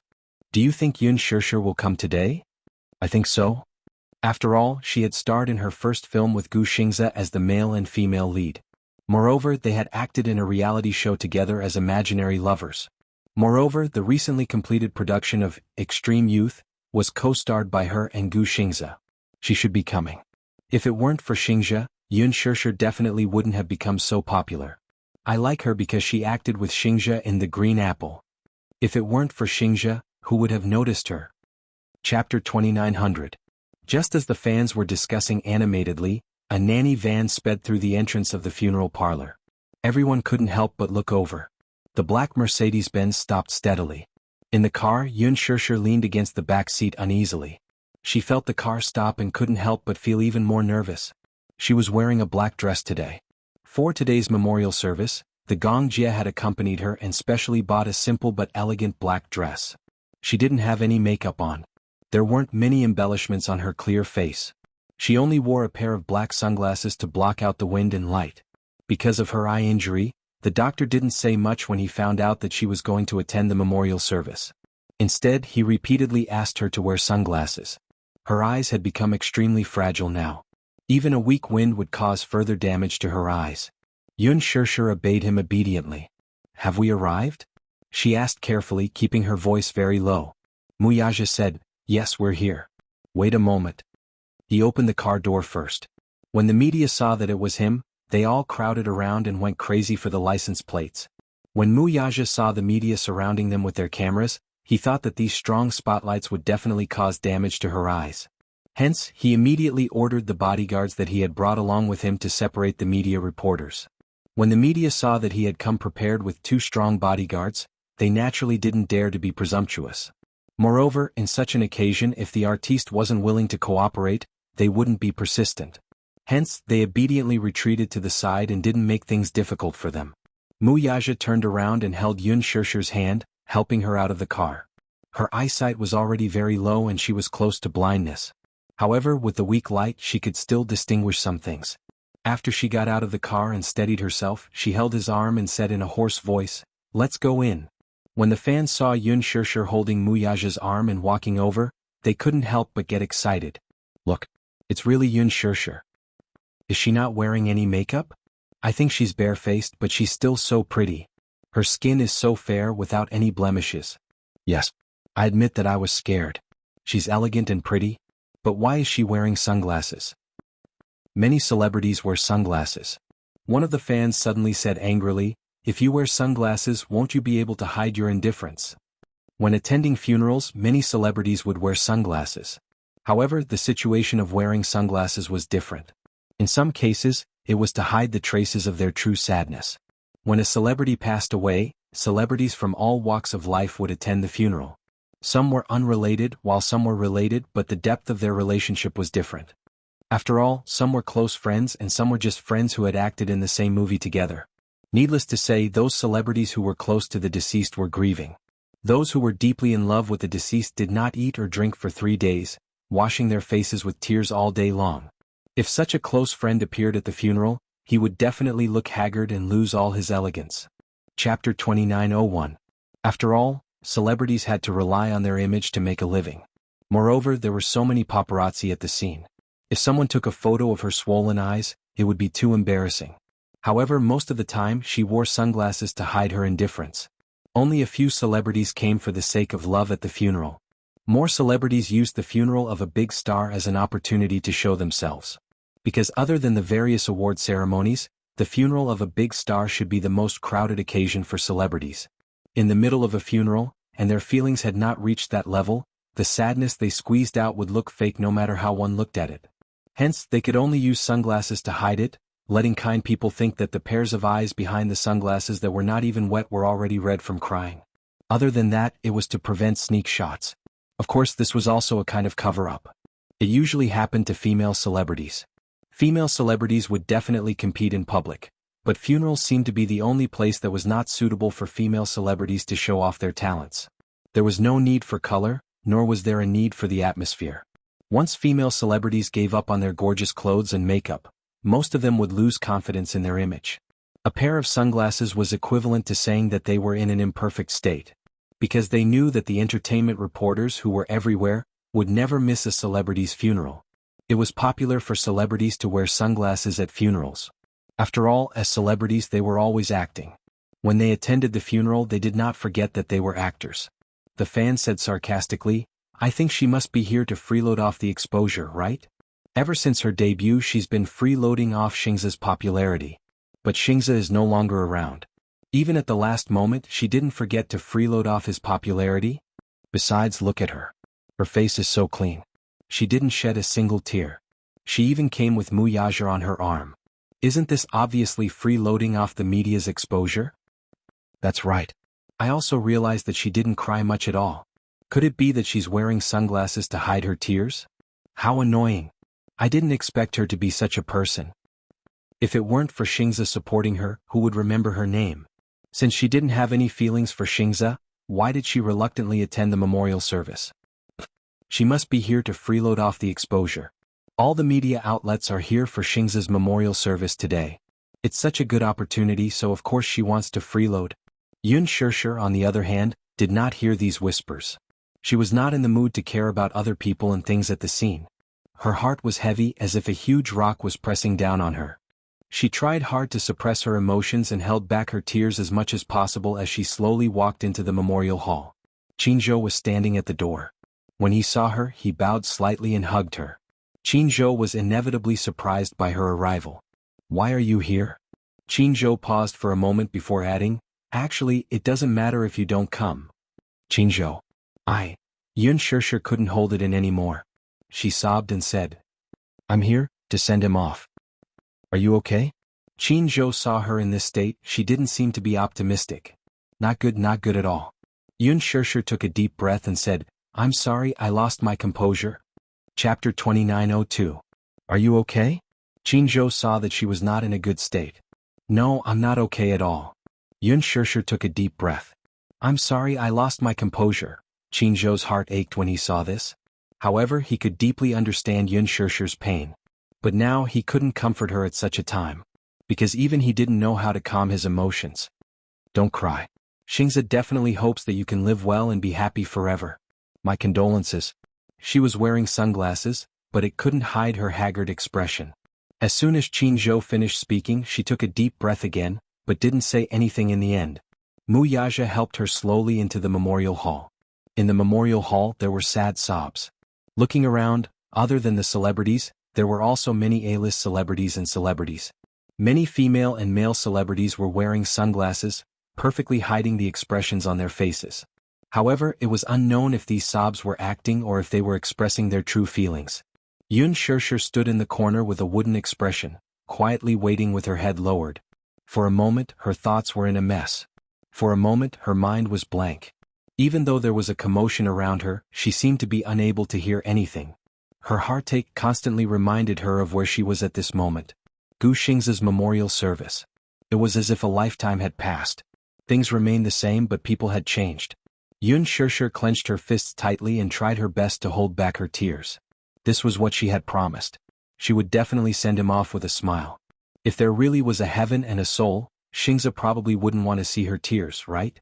The memorial service was about to begin. Han Yuyin, on the other hand, was the last to make her appearance. She had deliberately chosen this time. Perhaps it was because she was participating in some fashion week or walking the red carpet of a film festival. She was already used to being the last. Hence, even if it was a funeral, she was still used to being late. When she got out of the nanny van just now, many media outlets saw that she was attending the funeral and surrounded her with their cameras. "Ian, why did you decide to attend the memorial service today? I heard that after you and Gu Xingza started dating, your love turned into hatred.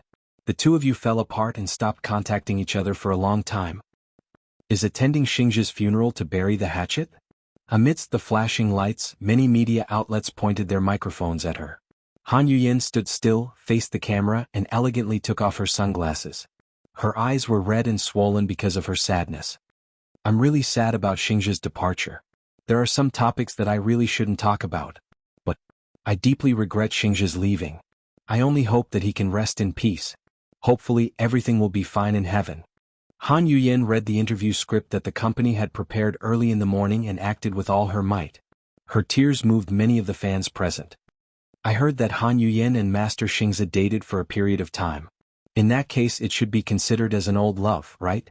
I didn't expect Han Yuyin to be so loyal. She ignored the criticism and attended Lord Xingzhe's memorial service. This means that she's sincere to Xingzhe. Han Yuyin's tears won the favor of many fans. Chapter 2903. She even pretended to be hurt. After the media interview, she walked into the memorial hall crying and wiping her tears. Her footsteps were soft and she staggered. Her assistants supported her as if she was going to faint the next moment.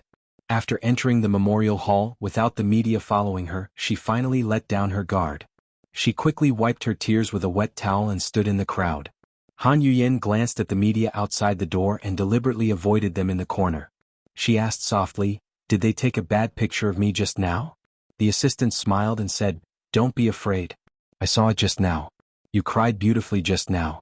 When the media takes a picture and posts it online, the fans will definitely be stunned by your beautiful face." Han Yuyin's lips curled into a smug smile. If one could cry beautifully like a fairy, that was also a skill. Many female celebrities were beautiful when they were still, but when they acted in a crying scene, it was simply unsightly. Han Yuyin, on the other hand, had become famous because of her weeping scenes. Unfortunately, this conversation was heard by Yun Shishir. Just based on the recognition of the voice, she was able to recognize who the voice belonged to. Han Yuyin. Were those tears just now squeezed out for the media to see? Recalling her words just now, Yun Shishir suddenly felt as if she had swallowed a fly alive. A turbid breath brewed in her chest. It was difficult to swallow, but she couldn't vent it out. She couldn't help but say coldly, "You won't even let go of the memorial service. Even if it's Xingzhe's memorial service, you still want to use it to create hype." Han Yuyin's back stiffened. She turned around abruptly and saw Yun Shishir. Just as she was about to retort, she caught sight of the man who was protecting Yun Shishir like a guardian angel. Muyaja. Why is he here too? Seeing that she had turned around, Muyaja also turned his gaze and glanced at her, but it was extremely cold and indifferent. Han Yuyin shuddered and hurriedly turned around. With Muyaja around, Han Yuyin really didn't dare to have any conflict with Yun Shishir. The memorial service finally began. The live broadcast began to play Gu Xingzhe's music. The first song was a cover of Gu Xingzhe's song Keywords in his concert. Because of this song, Gu Xingzhe won the peak music chart. Love yourself. Someone will love you. That's an optimistic statement. The appearance of happiness I feel so real. Can't find an adjective, silence is masking. Overflowing passion, only the particle remains. Have a kind of steadiness when you say my name, position of fallen leaves. Compose a poem, time is disappearing. Our story begins. This is the first time. Show me that love can be both generous and selfish, you are my keyword. Keywords. Upon hearing this song, Yun Shishir froze all over. She could still remember the scene of their first date in the coffee shop during the recording of The Love Diary. She had forgotten all the plot, but she had never forgotten it. He walked up to the small stage and sat in front of the tripod piano. He played the song affectionately and sang by himself. I'm not sure. The best way to love, be a verb or noun, I'd love to tell you. The most erotic of feelings, but I forget the words. Sometimes we meet and sometimes we part. Crying and laughing are also matters. I'm not afraid of subtext, have a kind of steadiness, my name is in your heart, position of fallen leaves. Compose a poem, our story. Just about to begin. This is the first time. To love someone so generously and selfishly, you are my keyword. Chapter 2904. She knew very well that these plots were all according to the script. However, he sang so affectionately and completely revealed his true feelings. Every line of the lyrics was filled with strong emotions, as if they were about to burst out. She pursed her lips tightly, her shoulders trembling uncontrollably. She remembered that there was a gathering in the production team. The director had coaxed Gu Xingzhe to sing a song. Gu Xingzhe sang "Excuse Me" without hesitation. Now, Gu Xingzhe's song was played in the memorial hall again. However, Yun Shishir couldn't bear it and broke down completely. I lost contact, a dream woke me up, the tears in the corners of my eyes are the traces of your departure, just when I wanted to cherish love has expired, first I'm too slow, it's too late hugging your back if you decide to leave. Why do you want to stay if you don't plan to stay together? Why do you want to hold hands? So you only borrowed from me, but I mistook you for a rainbow that fell from the sky once. You only borrowed from me. Now but you forgot to return it to me? Amidst the music, Gu Xingza's black coffin was slowly carried in. At that moment, the memorial hall suddenly erupted with sad cries. Xingza, she silently called out his name in her heart. She couldn't see the coffin being placed on the stage, but she could vaguely hear the cries coming from the side. Senior Xingza, sob sob sob Xingza, many people were calling out his name. However, Yun Shishir couldn't hear anything. Originally she could still recognize some of the scenery, but now she couldn't see anything clearly. The entire world had lost all light and was plunged into darkness. She couldn't hear any noise. In her world, it was so quiet that only the sound of her breathing could be heard. Xingza, so he only borrowed from her. But she thought he was a rainbow that fell from the sky. Give Xingza back to me, okay? She prayed in her heart. Her fragile heart seemed to be swallowed by tears. Give Xingza back to me, give Xingza back to me. Yun Shishir couldn't stand steadily. The memorial service began. Huan Yu's higher-ups went on stage to give a speech. On the Gu family's side, it was naturally inconvenient for Gu Jinglian to appear. Hence, the memorial service was handed over to Qin Zhou. Qin Zhou walked up the stage without any manuscripts. He first took a deep look at the black coffin, then took a deep breath and said with tears in his eyes, "In the more than 10 years that I've known Xingza, I've never regretted not accompanying him properly. I claim to be his close family, but as a family member, I didn't cherish my time with him." There was another sob to be heard.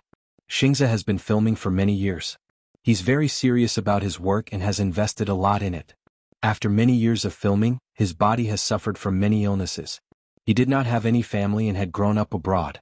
In private he was a man of few words. To Zingto his Xingza to his to his life. Xingza to stu Zingto his, to stu to Xing. However, not all stories had happy endings. But I hope that today, at the last moment of his life, he will leave a beautiful memory in everyone's hearts. Youth was like water, coming and going like an arrow. Chapter 2905. In Xingza's diary there's a line in the lyrics, "Who in the world doesn't feel like a purgatory? I won't cry, I have no dignity to give up. When one day those dreams drown in the sea of people, don't be sad. Let him go, this song will be a funeral. He has left, but I still sincerely wish him a good rest." Following that, Qin Zhou announced that the guests present would circle the venue to mourn. All the guests formed a long line and slowly surrounded the coffin to mourn. There was a small window right above the coffin. The small window opened, revealing Gu Xingza's calm and pale face. He lay quietly in the coffin as if he had fallen asleep. Mu Yaja supported Yun Shishir and circled the venue in mourning.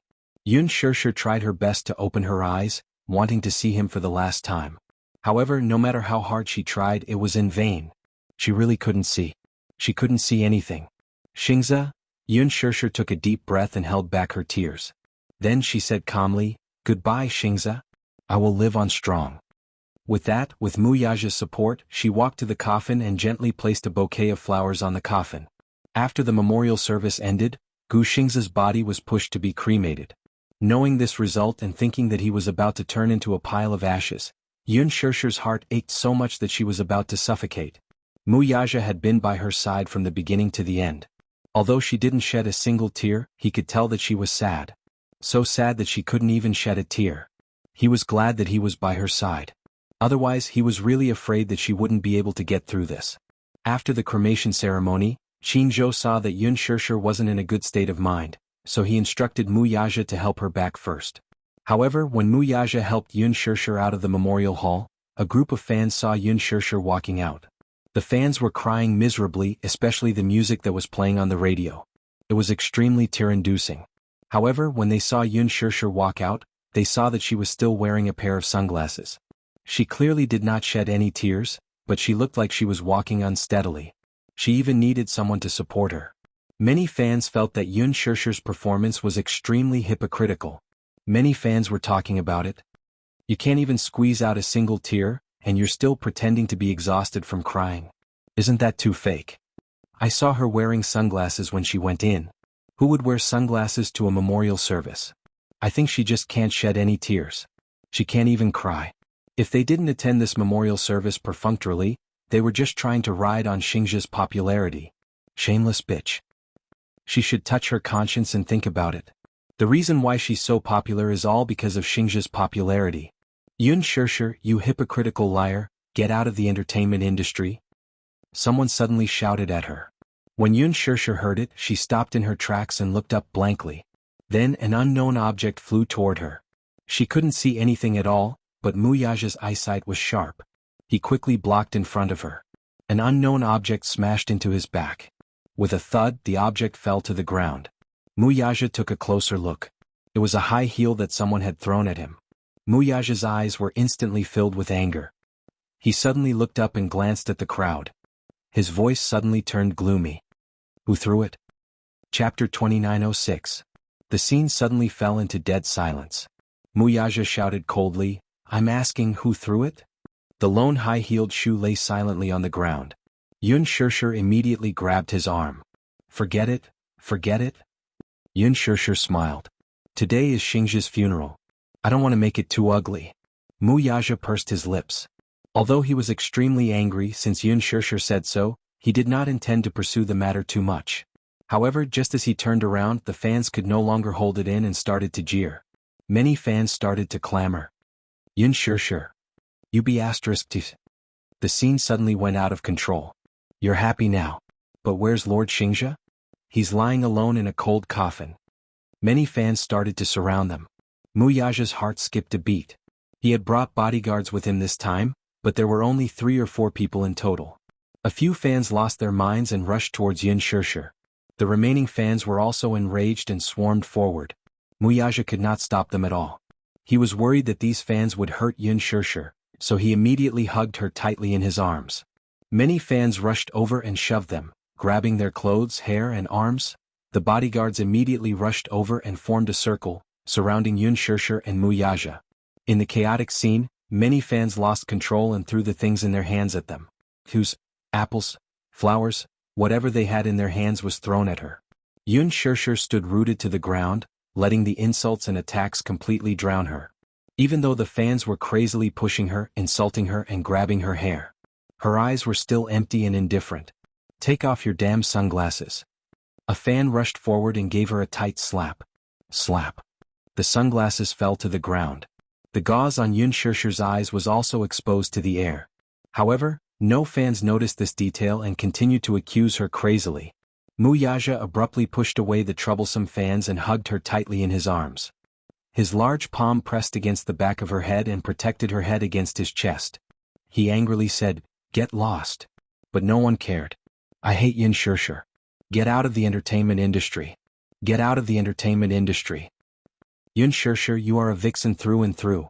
You were the one who seduced Sir Xingzhe, used him to climb up the social ladder, and used his popularity to hype yourself up.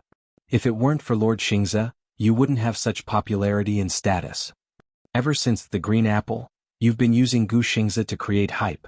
Until the Love Diary, where you used the lucky couple CP to solidify your popularity. However, you don't even have the basic respect for Lord Xingzhe's memorial service. He didn't even shed a single tear. He was even wearing sunglasses. You don't deserve Lord Xingzhe to treat you so well.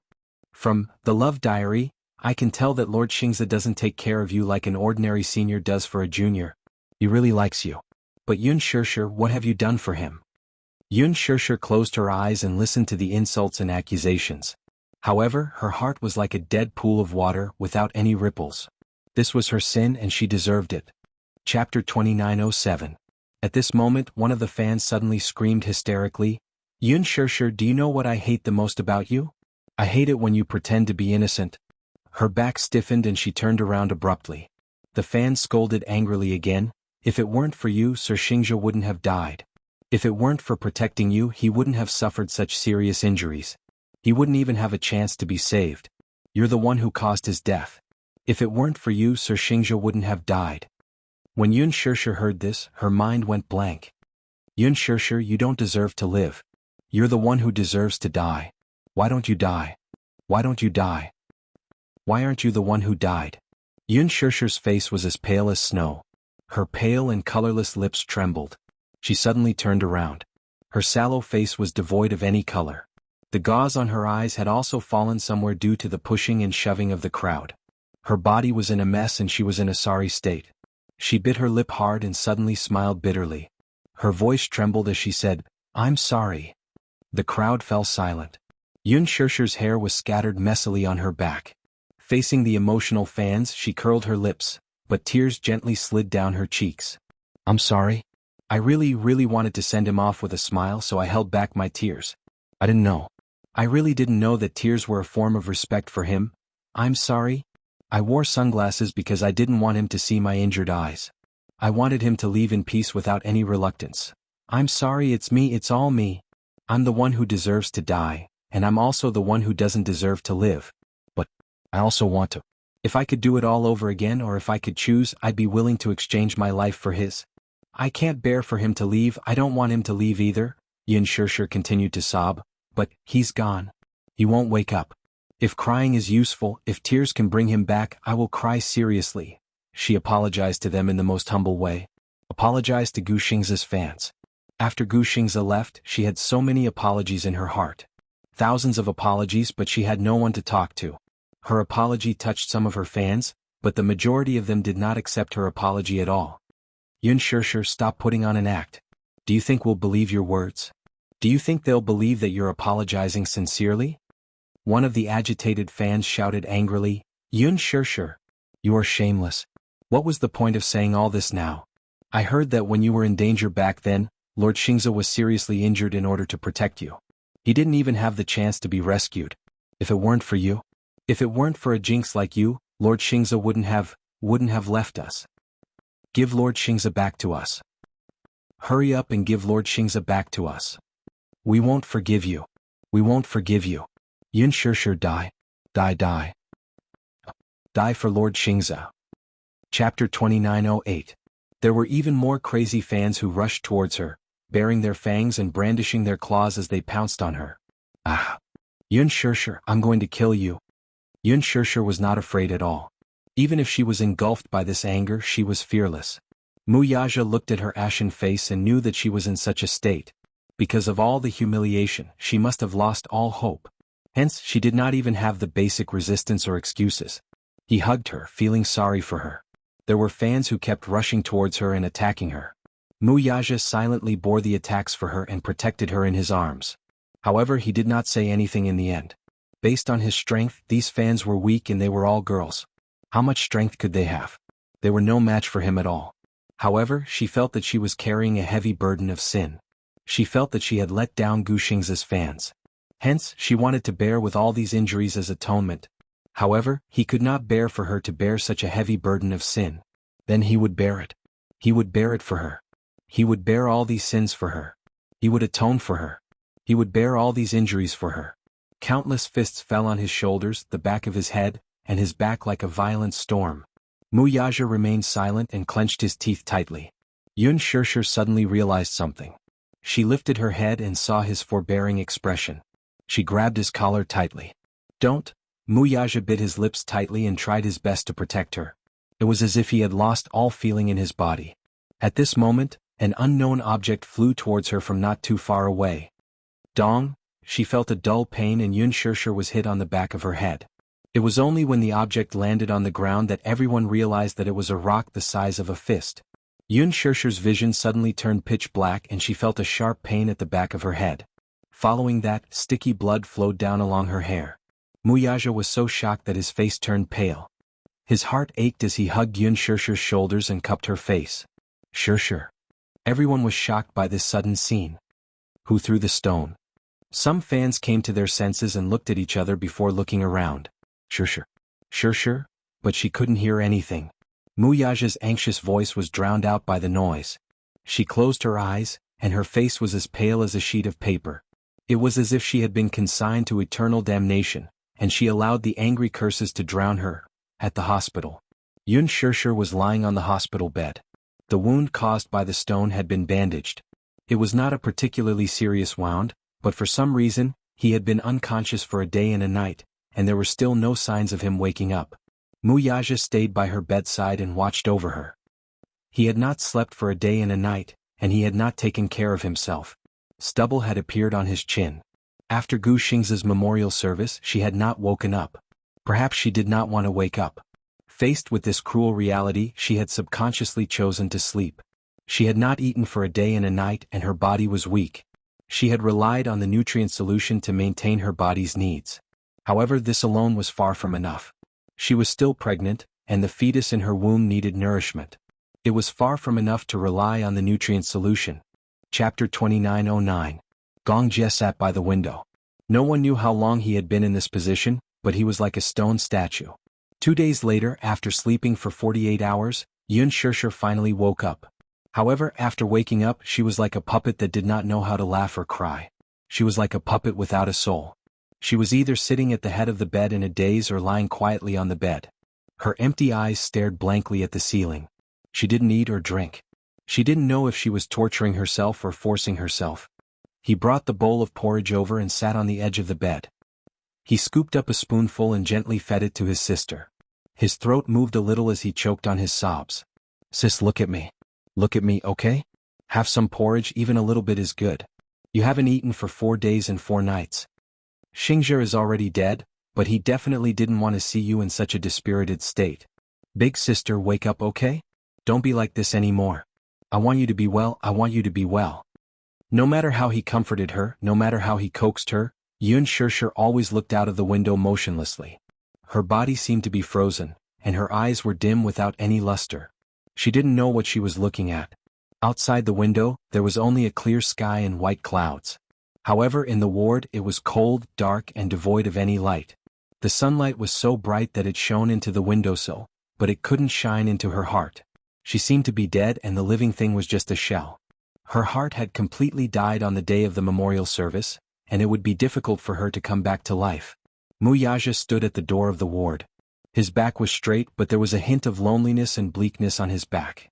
She was in this state every day. When she woke up, she would lie on the bed motionlessly.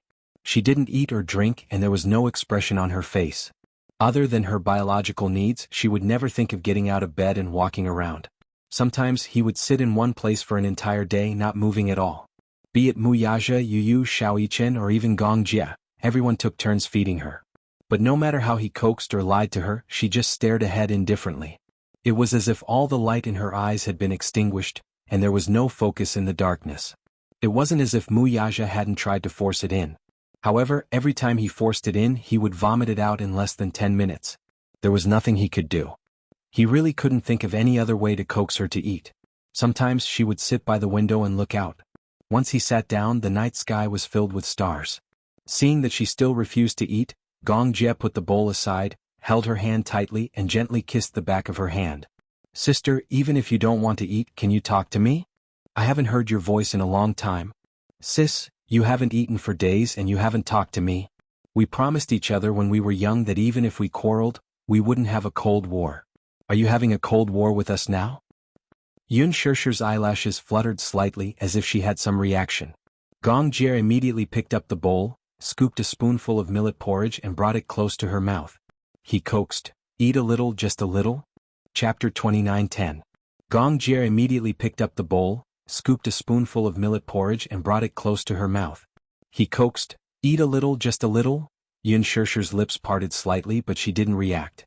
Gong Jie glanced at Muyaja with a helpless gaze. This was the first time that Muyaja had seen him so helpless. "She still refuses to eat?" Muyaja asked in return, but it was an affirmative statement. Gong Jie nodded. "She hasn't eaten for a few days and has only drunk a little water. Just the nutrient solution alone is far from enough to maintain her nutrition." As Gong Jie spoke, he glanced at Yun Shishir's thin chin with heartache. These few days she had actually starved so much that her oval face had grown. In the past, she was a standard beauty with an oval face. Her chin was very sharp, but she didn't have an oval face, which made her look beautiful and charming. She was thin to begin with and now she had lost a lot of weight. Gong Jie was worried that if she continued to resist eating, it would turn into a physiological anorexia. The doctor came to the ward every day to do checkups. She hadn't eaten for a few days, so the doctor said worriedly that if she continued to resist eating for a long time, the most serious consequence would be a physiological anorexia. The most direct consequence would be a prolonged period of nutritional imbalance, and the fetus would stop developing. Then they would have to abort it. The doctor asked them to think of a way to persuade her to eat. She was only resisting eating psychologically, Or perhaps she had been too agitated and was in a trance. Hence, she had no concept of eating at all. The unforeseen events of the past few days were really going to break her down. Gu Xingze had passed away and lost her sight. Hence, she had no concept of the passage of time at all. Usually, patients like her who had suffered a major mental blow would be resistant to anything or even reject it. She would reject eating, interacting with others, and being close to this world. Her heart was already shrouded in darkness. But when would this darkness be expelled? The one who started the trouble should be the one who untied it. But this person who started the trouble was no longer around. The doctor was also at a loss on what to do with her. The physical illness was easy to treat, but the mental illness was difficult to resolve. It wasn't that they hadn't tried psychological intervention before. But, no matter how experienced a psychiatrist was, she didn't have any reaction when they sat in front of her. After she lost her eyes, she seemed to have lost her ability to perceive the world. She seemed to be unable to hear anything. The psychiatrist said that she had closed the door to the whole world. He locked himself in the fortress and built high walls, not allowing anyone to enter. The doctor told them to feed her as much as possible. Otherwise, the situation would not be optimistic. Whether it was Yu, Shaoichen, Gongjie, or even Muyaja, they were all locked out. Muyaja walked to the bedside and took over his work. He took the bowl and brought a spoonful of porridge to her mouth. Sure, eat a little, even if it's just one bite. Yun Sure stared at him in a daze, but her empty eyes were clearly not looking at him. It was as if she was looking through his body, and he did not know what she was looking at. He also did not know what she was thinking.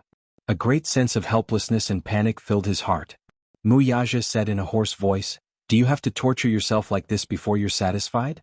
Do you think Gu Xingze wants to see you like this?" Chapter 29:11. Do you want me to beg you? Muyaja bit his lips hard. His voice was mixed with pain and confusion. When had he ever shown such a helpless and hesitant look? I can't lose you.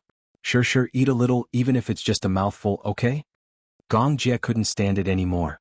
He walked to Yun Shurshu's side and pinched her cheeks, forcing her to open her mouth. Muyaja glanced at him and didn't hesitate any longer. He steeled his heart and forced the porridge into her mouth with a spoon. This couldn't go on. Did you eat it? Gong Jie asked. Muyaja nodded. Yes, it went in. It was also difficult for these two grown men to put in so much effort to feed her. She wasn't in good health now. After a long period of fasting, her lips were abnormally chapped. This bowl of porridge had just been stewed this morning, so it was hot and hot. Muyaja didn't dare to feed her too much. He had to feed her in small mouthfuls. Yun Shurshu seemed to know how to cooperate, or maybe it was a subconscious reaction. She opened her mouth slightly mechanically and didn't spit out the porridge that was forced into her mouth. Instead, she chewed numbly and tried to swallow it. Gong Jie's eyes lit up. She ate it. Muyaja was worried that she would spit it out and looked at her in fear. It wasn't until she swallowed that mouthful of porridge that the huge rock hanging in his heart finally fell down heavily. Gong Jie urged again, "Continue?" He also tried to let go of his hand. Yun Shurshu seemed to have regained some desire to eat. When Muyaja brought the porridge to her mouth again, she opened her mouth again and drank that mouthful of porridge. Slurp. The sound of her eating porridge was more beautiful than the most beautiful symphony in the world. Muyaja seemed to have received a great encouragement and fed her half a mouthful. Isn't it too bland? Gong Jie added some vegetables and carrots, and Muyaja was responsible for feeding them. However, she had only taken a few mouthfuls when her chest suddenly heaved up and down. Yun Shurshu had a pained expression on her face as she suddenly turned to face the trash can. With a retch sound, she actually vomited out the few mouthfuls of porridge that she had just eaten. Muyaja looked at her in pain, but the vomiting became more and more intense. At first, it was still sticky porridge that had not been digested in time. Later, he vomited out stomach acid and bile. Gong Jie's heart ached as he watched her body curl up in pain. After she finished vomiting expressionlessly, she stared blankly at the trash can. No one knew what she was thinking about. What are you looking at? Gong Jie hurriedly went to call the doctor. Muyaja wiped her mouth with a hot towel and looked at her. She had lost a lot of weight in the past few days. She was so skinny that it was scary. He did not know how she would continue to lose weight. Her waist, which could not be held in one hand, was now pitifully thin. Sure.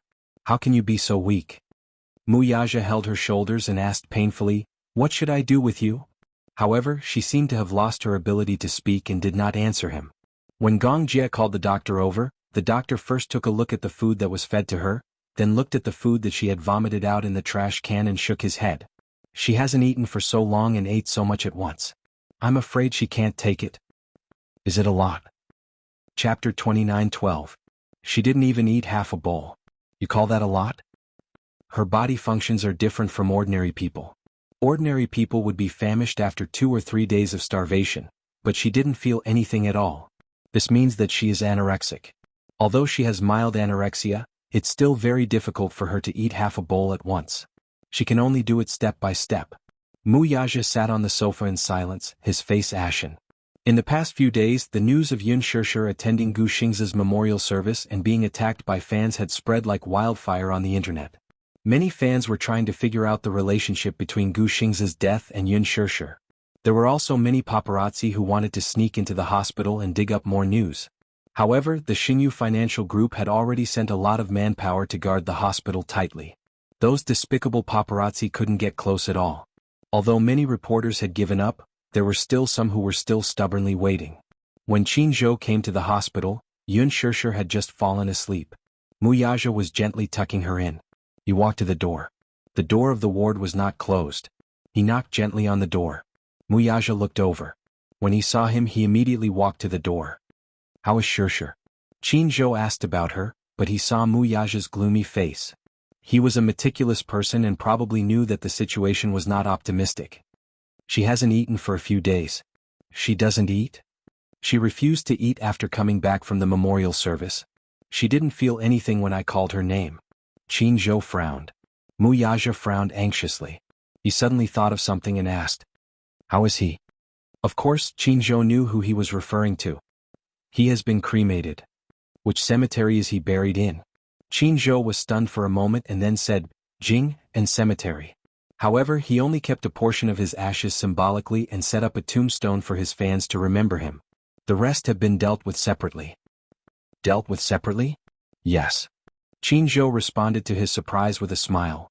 Xingzhe wrote in his diary that if he leaves this world, he hopes to be free and unrestrained. It was indeed too lonely to trap him in such a small tomb. Yesterday I climbed up Mo Ling Peak and personally scattered his ashes into the valley from the peak. The wind will definitely take him to where he wants to go. Although he had some reservations, this was Qin Zhou's selfishness. He should have scattered Gu Xingze's ashes into the free wind without exposing himself. However, he was afraid that if that happened, he wouldn't even have a person to mourn for when he missed him in the future. Therefore, a small portion of the ashes were buried in Jing, and cemetery. It could also be considered a memento. Qin Zhou suddenly took out a memory disk from his bag and handed it to him. Mu Yaja took it and frowned suspiciously. What is this? I found it when I was sorting out Xingzhe's belongings. There's a video inside. Perhaps it's a memento for Shishir. Qin Zhou left. Mu Yaja looked at the memory disk in his hand and returned to the ward. He glanced at Yun Shishir, who was lying on the bed, and then took a deep look at the memory disk in his hand. Finally, his gaze fell on the huge television screen in the ward. In the darkness, Yun Shishir vaguely heard Gu Xingze's voice. Shishir? Shishir. Chapter 29:13. Shishir, she did not sleep well.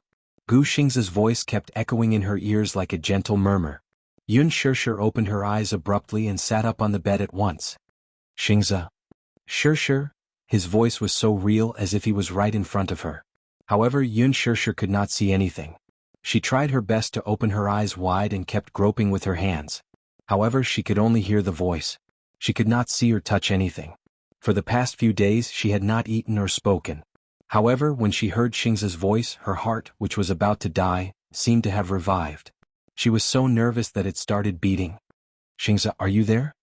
Yun Shishir was in a daze, but there was only one thought in her mind. Xingze. Xingze was beside her. She heard his usual gentle voice. She heard it. Xingze, Shishir. He seemed to be smiling gently as he called her name. Yun Shishir turned over and got out of bed. She could not see anything. She stumbled and her knee accidentally hit the edge of something. However, she did not seem to feel pain at all. She reached out and groped around. Xingze, where are you? She followed the voice and groped around. She heard the voice getting closer and closer. She groped forward, but her fingertips suddenly touched the cold screen. Gu Xingze's voice entered her ears through the television. Shishir. Shishir? He kept calling her name as if he was not impatient at all. Yun Shishir widened her eyes and leaned closer to the television screen. She heard that gentle voice say softly, Perhaps in the future, I won't have the chance to call your name like this again. On the television screen, Gu Xingze sat in front of the camera. He turned his head slightly and smiled gently. Just like when they first met, his smile was as gentle as the spring breeze. It was even a little uneasy and shy. However, she could not see such a scene. The first time I heard this name, I thought it was a very nice name. It fits the person. Sure, I'm leaving. I need to go somewhere very far. Perhaps in this lifetime we will never meet again. When Yun Shisha heard this, she was caught off guard and her tears flowed down. I used to trouble you, didn't I? I'm sorry. In the past he couldn't help himself. I like you, but some feelings can't be forced. Xingze, from today onwards I won't. The most regretful thing in my life is that I met you a little too late. I am not reconciled. I firmly believe that love comes first. I want to try hard, but I gradually found that we can't be together. But I gradually found that we can't be together. But I gradually found that we can't be together. It's not that I came too late. I love you, but you don't love me. Sure, I really love you very much. If I could, I would love you with my life. I hope that you won't be able to live without me. On the screen, Gu Xingze suddenly smiled and asked gently, why don't we make a promise? If there's an afterlife, let's meet again, okay? Yun Shisha looked up. Her eyes were hazy with tears. She bit her lip hard and salty tears flowed into the gaps between her lips. Chapter 29:14. I'll definitely find you. Then we'll be together for the rest of our lives, okay? Yun Shisha lost control of her tears. She broke down completely and cried bitterly. Gu Xingze, who was on the screen, seemed to have telepathy. He said frantically, don't cry. He said uneasily, I'm most afraid of your tears. Don't cry, okay? We might still have the chance to meet in the future. After a few years, I'll have let go of this relationship. Maybe I'll appear in front of you with a new attitude. Actually, you don't have to be sad. I didn't know how to fight for it. Since I was young, I've never experienced what kinship and love are. I don't have any special feelings about marriage. At first, I didn't know if this hazy feeling I had for you was love or just a senior taking care of a junior. But later on, I realized that love can really be like a tornado disrupting one's heartbeat. If I had known that this was love, I would have hugged you without hesitation. But it's all too late. Yun Shisha covered her face and was sobbing uncontrollably. For the past few days, the dark and gloomy emotions that had accumulated in her chest seemed to have finally been released. Like a flash flood, it broke through the floodgates and became a disaster. No one knew that such an accident would happen. Moreover, no one knew that at this very moment, every word that he said to her, which seemed to be a casual farewell, was piercing her heart. Wuxia stood quietly beside the television and leaned against the wall. His handsome eyebrows were slightly furrowed as he watched everything quietly. He didn't stop her from crying. She had suppressed her emotions for so long. She needed to release them after all. But no one could make her release her emotions. Besides Gu Xingze, there was no one else. He was the one who was troubling her. In order to cure her, Wuxia could only think of this way. Wuxia glanced at the man on the screen. It was Gu Xingze's thin figure sitting in front of the camera. His face looked a little pale. Perhaps it was because of the damage to his body that made it difficult for him to maintain his best condition in front of her. He looked extremely weak. There was a thick shadow on his eyelids. Before he decided to leave the entertainment industry, he recorded this video as his final farewell to her. If this accident had not happened, he would probably be in a foreign country right now, and this video would be his last gift to her, given to her by Jianghu. However, who would have thought that the final farewell would be a final farewell? Yun Shisha cried like a child in despair. Gu Xingze's voice was as light as a feather. Thank you for appearing in my life, Shisha. For 2 whole days, Yun Shisha stayed in front of the TV, watching Gu Xingze's last video over and over again as if she had lost her soul. She didn't get tired of listening to it over and over again. She wanted to hear more of his voice. She missed him so much that she fell ill. She had so many things to say to him, but he couldn't hear her anymore. Her emotions were running rampant and no one could cure her. She hugged the memory disk and listened to Gu Xingze's voice, as if she didn't know what fatigue was. Chapter 29:15. Gong Jie and Wuxia took turns to watch over her. Every night, Gong Jie and Wuxia would coax her again and again before she would obediently return to bed to rest. However, she still could not bear to turn off the television. She was afraid that if she turned it off, she would never hear his voice again. She knew that whether it was guilt or longing, it was time to let go. He was gone and no longer existed. These videos were also fake. They didn't exist. Gu Xingze was no longer there. However, every time she woke up and heard his voice, she would feel at ease. Everything seemed to have been bewitched. She still refused to eat. She would only occasionally drink some water and eat some fruits, even if it was just a little. Compared to her previous zombie-like state, everyone felt gratified and satisfied. At least she was willing to try to eat. However, Yi was extremely worried. How long would this mental state last? Xiao Shui also came to the hospital to visit her once. Gong Jie did not let her in to disturb her, so she could only stand at the door and watch her from afar. Yun Shishi's mental state was not good. Therefore, not many people knew that she was hospitalized. Mu Yaja protected her very well. He did not let anyone disturb her, nor did he let anyone disturb her recuperation. Xiao Shui was her best friend. When she heard the news, she insisted on coming over to take a look. However, when she stood at the door and saw her in a daze in front of the television from afar, her heart ached so much that tears streamed down her face. How did she become like this? Xiao Shui was extremely heartbroken. Has she been refusing to eat? Yu nodded painfully. Mommy has been refusing to eat. She can only rely on the nutrient solution to maintain her energy. Xiao Shui gritted her teeth. She was extremely upset. Gong Jie stood at the balcony feeling extremely depressed. He turned around and glanced at Yin Shishi. He sighed heavily. Looking at her haggard appearance, Gong Jie's heart was about to bleed. At this moment, the doctor suddenly came into the ward. When Mu Yaja saw him, he stood up and walked towards him. What's the situation? Mr. Mu, why don't you take your wife for a detailed prenatal checkup? His sudden words reminded Mu Yaja that it was time for a prenatal checkup. He returned to the ward, held Yun Shishi's shoulder and asked gently, Shishi, I'll take you for a checkup, okay? It's been so long. I wonder how the little fellow is doing. The doctor said that we have to do regular checkups. Yun Shishi nodded in confusion. The nurse pushed the wheelchair over. Mu Yaja carried her onto the wheelchair and pushed her to do a checkup. After half a day, all kinds of examinations were done. Mu Yaja pushed Yun Shishi to the doctor's office. The doctor was looking at the ultrasound report. At 9 weeks of pregnancy, the fetus has grown to 2.15 centimeters.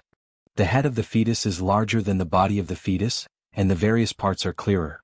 The head has begun to calcify, and the placenta has begun to develop. The ultrasound shows that the fetal sac almost fills the uterine cavity.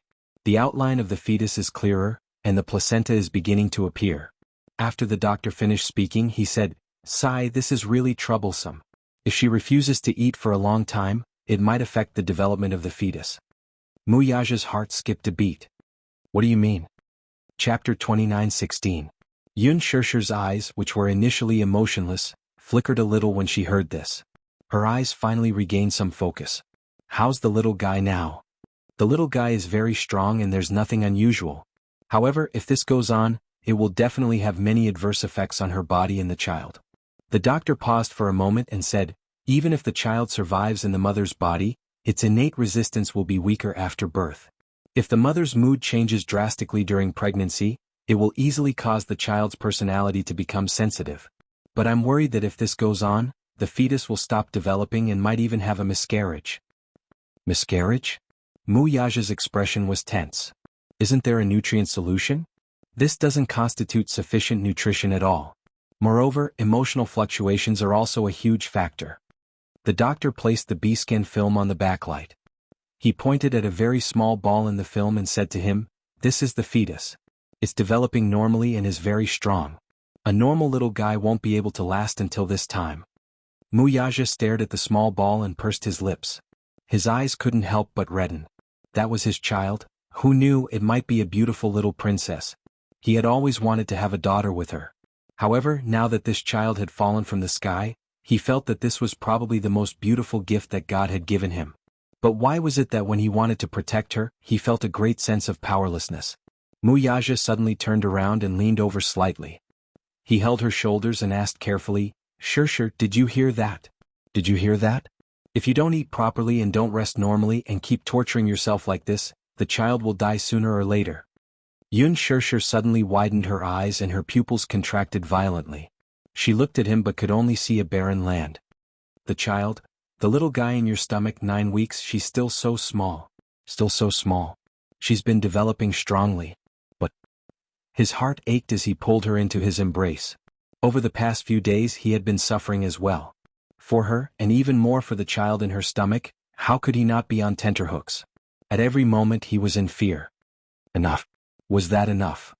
Even if it's a punishment, shouldn't it stop now? A hot teardrop fell onto her cheek. Muyaja hugged her back neck. For the first time in his life, a man who had always been proud and aloof, shed tears in front of her. Stop torturing yourself, okay? You can torture me or punish me. Stop torturing yourself. He choked with sobs and said, Sure, I love you so much and I also love this little guy in your belly. Don't torture yourself anymore. Look at me, look at me. He held her face and forced her to look at him. It doesn't matter how you punish me. The child is innocent. Please don't punish her, okay? His voice was hoarse and desperate for her response. What he got in return was a teardrop falling from her eyes. Muyaja hugged her tightly. I can't lose you and I can't lose her. I don't know what to do with you.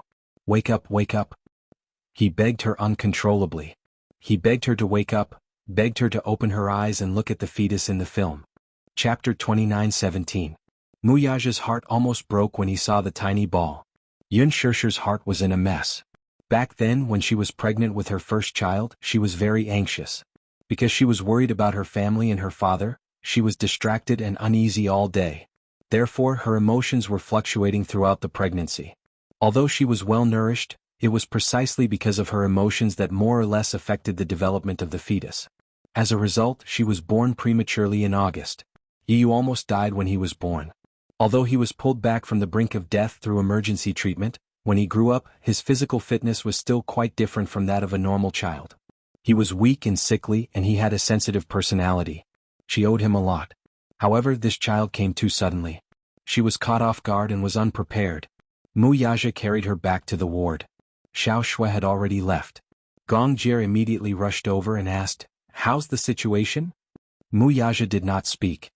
He only quietly carried her to the bed, pulled the blanket over her, and sat silently by the side.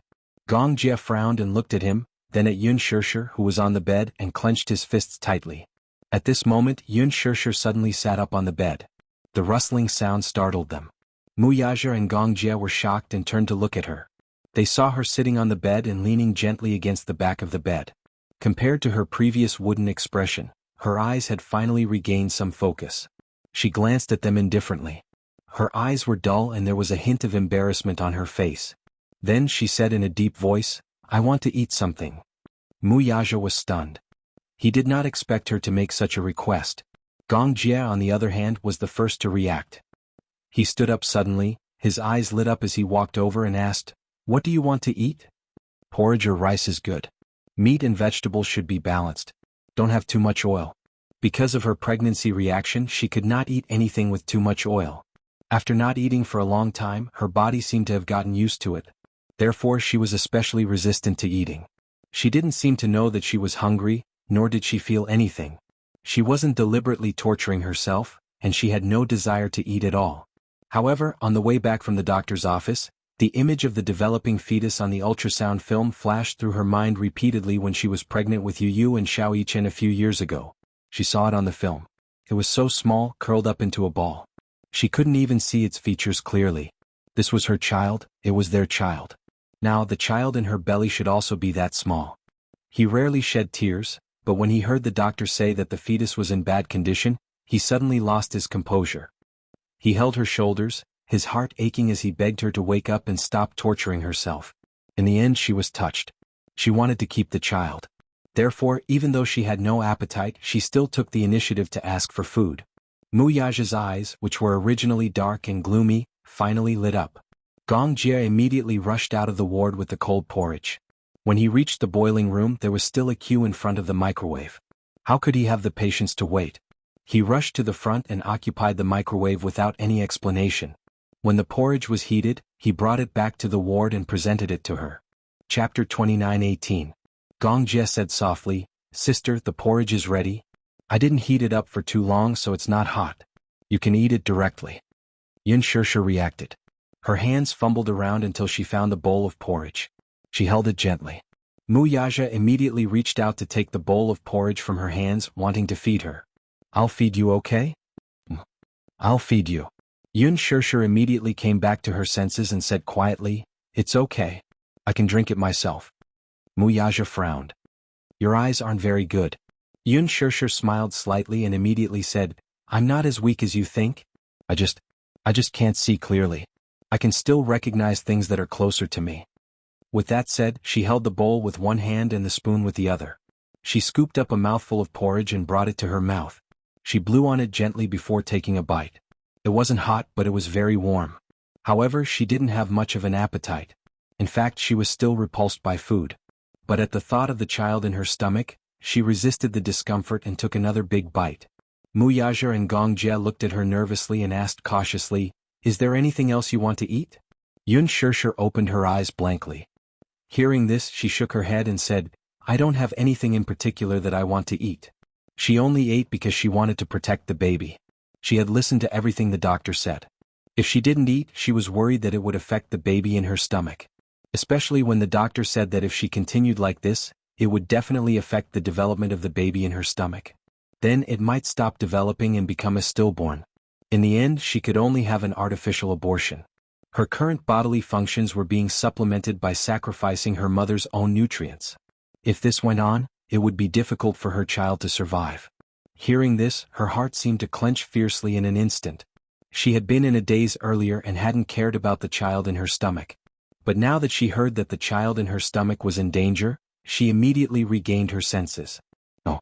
She couldn't let herself go anymore. At that moment, she seemed to recall Yu Yu's appearance when he was born. He was lying in the nursery box, small and wrinkled. His entire body was red and his two little hands were curled together tightly. For the first time in this world, this little guy seemed to be very nervous. He only knew how to open his little mouth and cry. Why is she crying so much? She was a little curious. As she thought about it, she gently reached out her hand. The little guy immediately reached out and held her hand tightly. His strength was not great, but his grip was very tight. Perhaps it was due to telepathy, but the little fellow's eyes were tightly shut. He was originally crying non-stop, but the moment he held her hand, he actually stopped crying. Why is it so small? Yun Shirshir looked at it carefully with tears in her eyes. It was said that when he was born, he was less than 2,500 grams. It was simply too small. At that time, tears fell from her eyes. She sighed silently in her heart. The most miraculous thing in this world was becoming a mother for the first time. She couldn't imagine how this little guy came out of her stomach. She also didn't know how these two little guys got along in her stomach for the past 8 months. Didn't they fight? Chapter 29:19. At that time, she was immediately amused by her own conjecture. As she laughed, tears fell uncontrollably from her eyes. The nurse said that it was really not easy to save the child. God knew that if she had not taken a second look at him, she would have missed the chance to save him. That one look gave the mother and son a chance to be reunited. What exactly was motherhood? It was when she saw this little guy that she wanted to give everything she had. She could not wait to present the most beautiful thing in the world to him. She was grateful for God's blessing and thus named him Yun Tianyu. God bless, God bless, God bless. Returning to her senses from her thoughts, Yun Shirshir gently wiped away the tears at the corner of her eyes. She gritted her teeth and drank a mouthful of porridge. It was dull and tasteless. It was like chewing wax. She even had an inexplicable feeling of nausea. Muyaja prepared some side dishes for her. He gently said, Take your time, don't eat so quickly. You haven't eaten for so long. If you eat too quickly, it will hurt your stomach. Okay. Yun Shirshir lowered her head as she ate the porridge. Her other hand was tightly clenched. I'm sorry. She swallowed the food in her mouth and mumbled softly, Previously, I made you guys worry. From now on, I'll eat properly. Muyaja was stunned. His lips could not help but curve into a gratified smile. Gongjie looked at her with great relief. His tightly clenched heart finally relaxed slightly. Yun Shirshir suddenly smiled and choked out, I'll be fine. Motherhood was really a magical thing. Yun Shirshir began to eat properly and sleep well. At night, she went to bed very early. In the morning, she would even leave the ward to take a walk in the hospital's back garden, accompanied by Muyaja and Gongjie. It had been too long since she left the bed to walk properly. The doctor said that lying in bed for a long time was not a good thing for the fetus. She also needed to move around properly. Every morning before going to work, Muyaja would accompany her for a half-hour stroll. After that, he would settle her down and watch her finish her breakfast before going to the company with peace of mind. Every afternoon he would try his best to arrange everything. At 3 o'clock, he would get off work early and come to the hospital to accompany her. Gong Jie, on the other hand, pushed aside all the matters in his hands and handed them over to others to handle. He stayed by her side to accompany her. He had always been an impatient person, but he had always been unconditionally patient with her. Yun Shishir's mental state also gradually improved. Yu Yu and Xiao Yichen were also very obedient and took good care of themselves. After school they would come to the hospital and accompany her while doing their homework. Yu Yu's homework was usually done in school. Xiao Yichen, on the other hand, had to look at a pile of homework every day and suffered greatly for half a day. Every time this happened, Yu Yu and Gong Jie would accompany Yun Shishir for a walk, leaving Xiao Yichen alone in the ward to break down. Gong Jie was especially excited that she was pregnant. She didn't know what was going on, but this whole family seemed to have a lot of expectations for the little guy in her belly. It'll be great if it's a girl. Gong Jie also liked girls. He imagined that if she gave birth to a little princess, he would definitely dote on this niece to the bone. Chapter 29-20. The girl would definitely be very adorable, right? When the time came he would definitely buy her mini pink princess dresses. In order to take good care of her, Gong Jie even went out of his way to learn a lot about pregnancy. Yu even mocked him for this. Imagine a person who was almost 1.9 meters tall reading books about pregnancy for a few hours every day. When Mu Yaja discovered him secretly reading such books, the father and son reacted the same way and even mocked him mercilessly. Gong Jie was indignant. What do you know? I'm reading these books so that I can take better care of pregnant women. Mu Yaja did not think much of it. However, he did not read the books for nothing. Mu Yaja saw that the books seemed to be useful to him. At the very least he had learned a lot about pregnancy. Hence he also secretly bought a few books and read them. Later on, Gong Jie found out that he was also secretly learning about pregnancy and even mocked him mercilessly. When the two men were not busy with their careers, when Yun Shishir was resting, they would each hold a book about pregnancy and read it with relish. Taking care of a pregnant woman was not an easy task. There was a period of time when her pregnancy symptoms were especially severe. She was especially sleepy during the day and would often fall asleep not long after she finished eating. She would often be startled awake by retching. She would hold onto the trash can and retch for a long time, but nothing would come out. At night, she would suffer from insomnia. Then, in the middle of the night, she would have a craving for something to eat. Sometimes it would be apples, sometimes it would be sour plums, biscuits, bread. Hence, whenever this happened, the two men, Mu Yaja and Gong Jie, with sleepy eyes, would go to the streets to look for food for her. Pregnant women seem to have a special liking for sour fruits. When she was pregnant with Yu Yu and Xiao Yichen, the Mu family had specially assigned people to take care of them. From the beginning, everything was done properly. Hence, her pregnancy symptoms did not seem to be particularly obvious. However, when she was pregnant with her second child, her pregnancy symptoms were especially severe. One night she had a craving for cherries. Mu Yaja spent more than 2 hours driving and almost flipping through half of the city before he finally found a 24-hour fresh produce supermarket and bought the cherries she wanted to eat. When she came back with the cherries, Mu Yaja washed them for her and brought them to her. Yun Shishir was extremely touched. After calming down to nurture the fetus, the days passed by very leisurely. She didn't have to think about acting every day and night like before. After she calmed down, she could sleep soundly every day until she woke up naturally. After waking up, she would eat breakfast and take a stroll in the back garden. When she felt bored in the ward, Gong Jie would silently watch over her. Sometimes she would turn on the TV. Even if she couldn't see clearly, she could still hear the sound from the TV. She no longer felt so lonely. Gu Xing's death was quickly suppressed by Qin Zhou through various channels. At this time, Qin Zhou's true methods were revealed. During the memorial service, Yun Shishir and Gu Xing's fans got into an argument.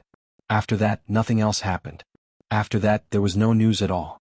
Chapter 29-21. It was actually very easy to suppress a hot topic. The reason why many news articles were so popular was because the media kept chasing them and paying attention to them. For example, Gu Xing's memorial service was covered all over the internet, so naturally it was very popular. When all the media stopped paying attention to this matter, the popularity would die down very quickly. Other than Gu Xing's hardcore fans, the public's interest in this matter was limited. If the media did not report it, it would naturally be forgotten very quickly. Qin Zhou felt that the best way to respect Xingzi was to give him some peace and quiet. After spending a lot of money to bribe various media outlets, all the first-tier media outlets seemed to have collectively lost their memories and finally stopped paying attention to this matter. Soon, the entertainment industry returned to peace and quiet. The media no longer paid attention to this matter.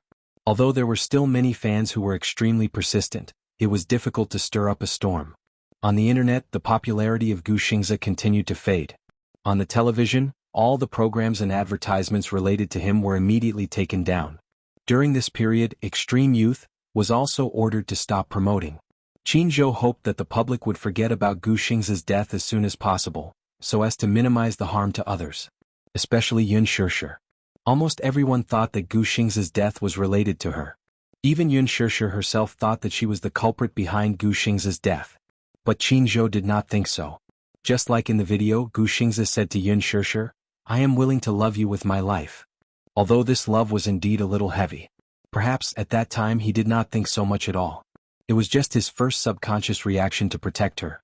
His most selfish thought was that he hoped that she could retain a memory of him in her heart, even if it was just for a second. But he really did not know that it would bring about an unforgettable memory. He did not want to. Lethal Beauty was nearing its finale. Qin Yuyan's ending caused a lot of sighs from the audience. The role of Qin Yuyan was perfectly interpreted by Yun Shirshir. Even Gu Xiaoyang couldn't imagine that a newbie could understand the role so well and perform it with such superb acting skills. In the entire series, she was probably the most tragic character but also the most realistic one. Qin Chengel, the female lead played by Lin Ji, had a clear distinction between love and hate. Although she had all the characteristics of a female lead in a period drama, the character of Qin Yuyan portrayed the selfishness of human nature to the extreme. Becoming a demon for love, becoming a fool for love. She had changed from an innocent and harmless young girl to someone who, for the sake of love, had disregarded her own safety and schemed against everything. In the end, she had ended up in a miserable state. Before she died, she cried to the male lead played by Hua Jin, "Do you know that for you, I did everything I could to design this world for you? But in the end, I realized that the biggest mistake I made was, I fell in love with you. You hate my viciousness, but how could I not hate your heartlessness? But there was no other way. There was no other way. Who asked me to do everything just to get a glance from you, even if it was just a glance?" His hoarse cries caused countless audience members to shed tears. A pitiful and hateful character. But more realistic. The selfishness of love and hate was portrayed to the extreme by Yun Shirshir. Chapter 29-22. Yun Shirshir's acting skills were enthusiastically recognized by the audience. The image she created was too vivid, leaving a deep impression in people's minds. Many new fans who liked her because of Lethal Beauty dug out her humble appearance when she usually went on variety shows. Her gentle and unpretentious personality, as well as her occasionally funny side, made the fans even more fond of this actress with superb acting skills. Hua Jin had flown to Paris because he needed to take a fashion photo shoot. When he returned, he immediately rushed to the hospital to visit. He rejected some of the less important jobs and stayed at the hospital to watch over her when he was free. Soon the doctor also came up with a few plans. Mu Yaja and Yun Shirshir came from the hospital to protect the fetus, so the doctor came up with two plans for her. One is to do a cornea transplant first. Recently there was a cornea donor from Guang City. It was the cornea of a 22-year-old girl. However, if you do the surgery during pregnancy, you will have to bear a lot of risk. However, we will have stricter control of the drugs. However, we can't completely rule out any adverse effects on the fetus. However, there's a risk. Mu Yaja and Yun Shirshir looked at each other. The doctor looked at their expressions and knew that they could not accept this plan. Thus he said, "The second plan is to give up on this donor and wait until after the delivery.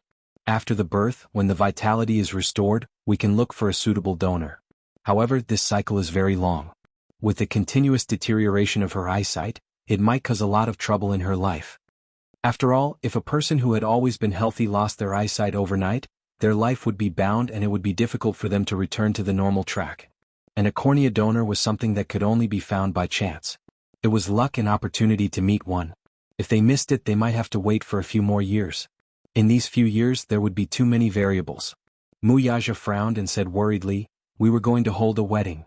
Will this situation affect the wedding?" The doctor said sincerely, "My suggestion is not to rush to hold the wedding." When Yun Shirshir heard this, her expression suddenly became a little lonely. The wedding that she had been looking forward to was going to be delayed indefinitely because of this matter. She pursed her lips in grievance, looking extremely lonely. After returning from the doctor's office, she had been leaning against the bed with a gloomy expression. Their expectations for the wedding were suddenly crushed by the cruel reality and nothing was left. Gong Jie saw that she was a little unhappy the moment she came back, so he looked at Mu Yaja suspiciously. What happened? The wedding may have to be postponed, Mu Yaja said as he walked to the bed and sat down. He looked at her and asked, Are you unhappy? Yun Shishir shook her head. No. However, even though he said that he didn't, the loneliness in his eyes was so obvious that it was about to burst out. You're saying that you don't, but it's obvious that you're sulking. Mu Yaja suddenly reached out and pulled her into his embrace. He rested his chin on her forehead and said gently, Don't be afraid. I'll definitely give you the wedding I owe you. Yun Shishir was slightly stunned. Chapter 29-23. You may say that you don't, but it's obvious that you're sulking. Mu Yaja suddenly reached out and pulled her into his embrace. He gently rested his chin on her forehead and said gently, Don't be afraid. I'll definitely give you the wedding I owe you. Yun Shishir was slightly stunned. Ever since she got pregnant and stayed in the hospital, her pregnancy symptoms slowly followed. Even the anxiety and emotional changes that were unique to pregnant women were reflected in her body. How terrifying was it for a normal person to be blind? In the past, she felt that things that could be done naturally had become extremely difficult. Usually when she drank water, she could pick up the teacup. But now, even lying in bed and watching TV for a while had become an extravagant hope. It was common for her to knock things over. Once, she accidentally broke a vase that Yu had given her. She once complained that the smell of disinfectant was the most common in the ward, and it gave her a headache.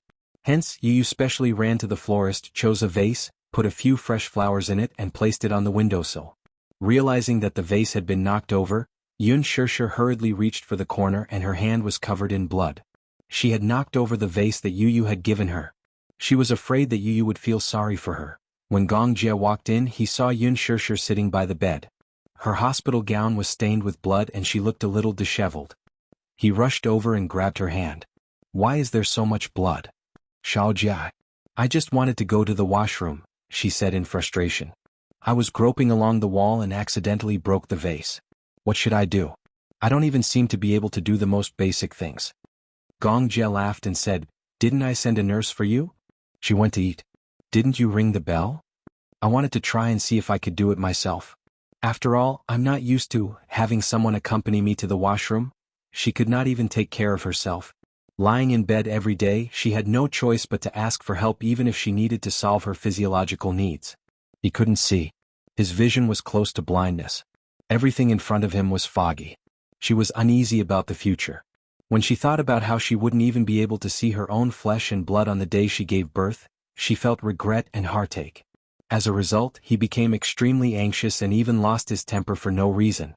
Fortunately, Mu Yaja and Gong Jie were unconditionally tolerant of her anxious temper. Even if she was angry, anxious, or even crying because of a trivial matter, Mu Yaja could still patiently comfort her until she calmed down. Gong Jie replied, It's only temporary that you can't see. Right now it's mainly for the little guy in your belly. The doctor said that it's too risky to perform the surgery now. We're not willing to take the risk. I understand. There will be more opportunities in the future. What if there's no such opportunity? Gong Jie replied immediately, That's impossible. There is no such assumption. Sister, don't let your imagination run wild. You're just too idle every day. With nothing to do, it's easy for your imagination to run wild. Actually, it's not as bad as you think. I understand. Yun Shishir immediately said, Don't worry, I won't let my imagination run wild and make you guys worry. Chapter 29-24. There were many people in the hospital and the ward was always dark, so it was difficult to get real peace and quiet. Hence, he discussed with the doctor and brought her back to Yun Shanshiri to recuperate. Yun Shanshiri was an excellent place with good feng shui and was very conducive to recuperation. It was originally built as a resort. After Yun Shishir was brought back to Yun Shanshiri, Gong Jie was finally relieved and decided to return to Hurricane. He had a lot of work on hand that was waiting for him to rush back to deal with. He was worried that his father would become suspicious if he stayed any longer. Gong Jie did not say much goodbye and took a private jet back to Hurricane's headquarters. Yun Shishir began to recuperate. Of course, although she had more free time, she still found some things to do. For example, what should I name the little guy? At night, Yu and Xiao Yichen were already asleep. Mu Yaja was reading his email when Yun Shishir lay on the sofa and muttered to herself, I have a headache coming up with a name. She was a little troubled. She had been thinking for a long time about the child's name, but she still could not think of a satisfactory one. Muyaja put down his laptop and walked to her side. He pulled her into his arms and kissed her forehead lovingly. You haven't even confirmed whether it's a boy or a girl, yet you're already in a hurry to think of a name. Aren't you a little too anxious? Because it's too boring? She muttered, I'm at home every day with nothing to do, so I'm thinking about what to name the child after it's born. Then you're in a hurry to come up with a name when you know the child's gender? What if you choose a boy's name and give birth to a girl? Then I'll think of a boy and a girl's name together. Muyaja laughed but went along with her and asked, Then do you want a girl or a boy? Yun Shirshir laughed and said, It's not like I can give birth to a boy just because I want a girl or a boy. This is something that can't be decided. Then do you like a girl or a boy? I like both. Yun Shirshir said and asked him, What about you? I hope to have a little princess. Muyaja was famous for being fond of daughters. Men had no resistance against daughters. It was said that daughters were the lovers of their fathers in their previous lives. These words were not false at all. Muyaja wholeheartedly hoped that he could have a little princess. He would definitely be overjoyed. By the way, I've always been curious about the meaning behind the name Xiaoyichen. Yun Shirshir was a little curious. It couldn't have been randomly chosen, right? The name she gave you was meaningful. She was thankful to the heavens for saving her life despite having a near-death experience when she was born. Hence, she was named Yun Tianyu. Muyaja explained, the word I means light. Qin was ranked 5th in the earthly branch and was a dragon. Put together, it means a handsome and beautiful person, rational and full of wisdom, a life of elegance, auspiciousness, success and honor. Yun Shirshir was stunned when she heard that. She smiled and teased, Are you really majoring in finance? You seem to know a lot about these things. I did my homework when I came up with a name. You came up with this name? She was a little surprised. Yes. Grandpa wanted to come up with it himself, but I wasn't satisfied. Then, what should I name the little guy in my stomach? Chapter 29-25.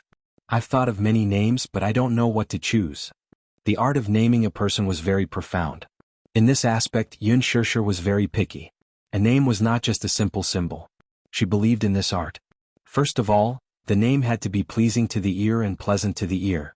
A name that was unpleasant to the ear, no matter how meaningful it was, would not be liked. She also had to pay attention to the homophony. For example, Du Zeding and Yuling had good meanings, but the homophony made people not know whether to laugh or cry. There couldn't be too many strokes or it would be troublesome to write. She also had to refer to the zodiac and the 8 characters. The older generation also had to pay attention to the 5 elements of yin and yang. Which ones did you think of? He couldn't help but be curious and wanted to hear her results. If it's a boy, I thought of a few names. Yun Shirshir paused and said, Mu Tianyi with the meaning of soaring in the sky and achieving great things. Mu Juanhao with the meaning of a gentleman's heroic spirit. It doesn't sound good. He expressed his opinion. There's more. Yun Shirshir listed many more names.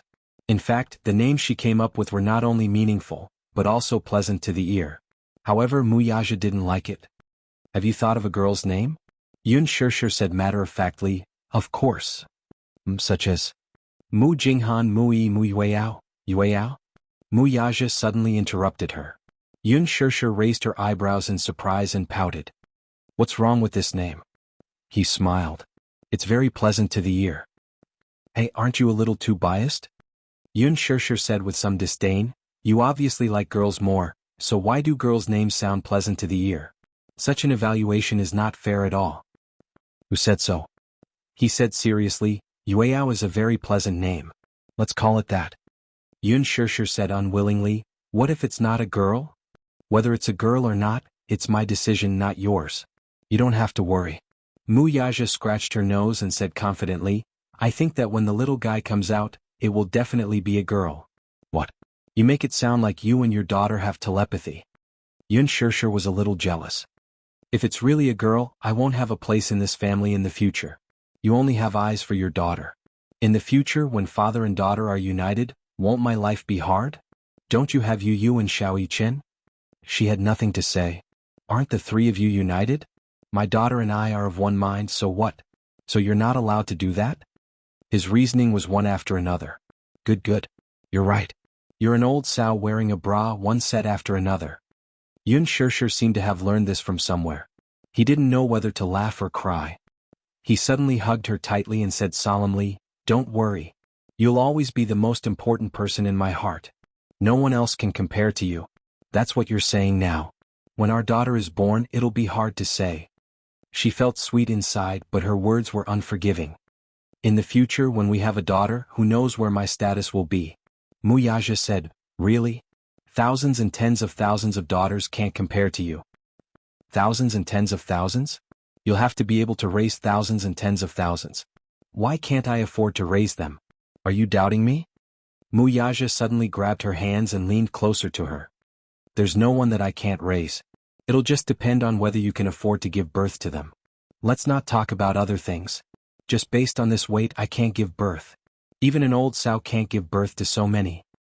Chapter 29-26. Why can't I afford to raise them? Are you doubting my ability? Muyaja suddenly grabbed her hand. Smiling deeply, he leaned closer to her and said suggestively, there's no one I can't afford to raise. Let's see if you can afford to give birth to them. I'm not a sow. I can't give birth to tens of thousands of them. Even an old sow can't give birth to that many. Yun Shirshir said angrily, it's enough for you to have 3 buffoons at home. She patted his hand and said exasperatedly, stop fooling around, Achim. Let's think of names together. I've thought of so many names, but you haven't expressed your opinion yet. Didn't I express my opinion? With that, Muyaja lowered his head and moved closer to her abdomen. He held her belly, which had yet to bulge, and smiled. Yueyao, did you hear that? This is the name that mommy gave you. Hey! Yun Shirshir didn't know whether to laugh or cry. Are you done fooling around? How do you know that it'll definitely be a daughter? Muyaja said solemnly, do you believe that it'll definitely be a little princess? I don't believe it. Then let's bet. Muyaja looked confident. Smiling, he said, this is probably the telepathy between father and daughter. As he spoke, he looked lovingly at her lower abdomen. It was as if he could see the little fellow inside through her belly. Yueyao, isn't this name very nice? Daddy likes it too. Yueyao, you must be good in mommy's stomach. Daddy loves you. Yun Shirshir couldn't see his face at this moment, but she could imagine that Muyaja's gaze was fixed on her stomach. His face must be filled with tenderness. His eyes narrowed and his handsome brows arched gently. She remembered that he looked especially good when he smiled. His thin lips curved, outlining a gentle arc like water with shallow smiling dimples. He rarely smiled, and it was only when he was facing her that he would reveal a rare smile. However, his smile seemed to be able to melt even the coldest ice and snow in the world in a single night. Yun Shirshir suddenly smiled contentedly. She felt that at this moment she was surrounded by happiness. She was a little overwhelmed. Muyaja didn't notice the reaction on her face at all. Instead, he was focused on her stomach. After a while, he leaned forward and pressed his ear against her stomach, listening carefully. After a while, he started talking to himself in front of her stomach, as if he was communicating with the little fellow in her stomach. Yun Shirshir didn't know whether to laugh or cry.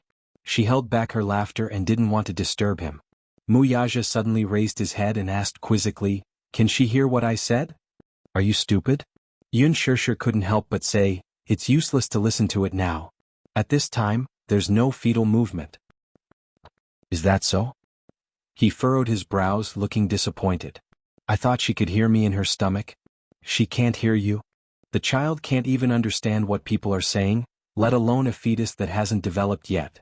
Muyaja caressed her lower abdomen lovingly with a contented smile on his lips. His gaze never left her lower abdomen, as if there was a rare treasure hidden there. Wasn't it a rare treasure? He had even named it. He said gently, Yueyao, you must be good and don't be naughty. Develop well and grow well. Daddy will wait for you. Chapter 29-27. Yun Shirshir covered her mouth and snickered. I already said that she can't hear you now. What are you talking to yourself for? What if she can hear me? He raised his eyebrows disapprovingly and reiterated, there's telepathy between father and daughter. Okay, telepathy. She went along with him. Muyaja gently caressed her belly as he fantasized, if the daughter looks like you, what will she look like? Forgive his limited imagination. The face he imagined was either a miniature version of Yun Shirshir or a combination of Yu Yu and Xiao Yichen's faces. It was very out of place. When Yun Shirshir heard this, she said, I heard that daughters look more like their fathers. There's such a saying? Of course. Haven't you heard of it? Yun Shirshir said seriously, it said that sons look like their mothers while daughters look like their fathers. Look, you look so much like me. It's also said that sons are closer to their mothers. Daughters, on the other hand, are closer to their fathers. Muyaja grabbed her face and scrutinized it before nodding. Yu and Ichen do look more like you. Their facial features are delicate, especially their eyes. After a pause, he said confidently, then my daughter will definitely be a beautiful girl when she grows up. Yun Shirshir laughed. Narcissist? Why are you so narcissistic? This is the truth, he said solemnly. Daughters look like you? I can't imagine that. Yun Shirshir's mind went dark and she could not think of any image. Muyaja also fell into a fantasy. His imagination was also a little lacking. In his mind, a baby girl's face covered his features. No matter how he looked at it, it felt out of place. Suddenly he was shocked by the face that he imagined. She should be very pretty. He felt a little guilty. He did not know what his daughter would look like if she inherited his looks. Yun Shirshir thought about it carefully and said casually, if it's a daughter, her eyes and nose will be like yours. She will be very beautiful. Actually.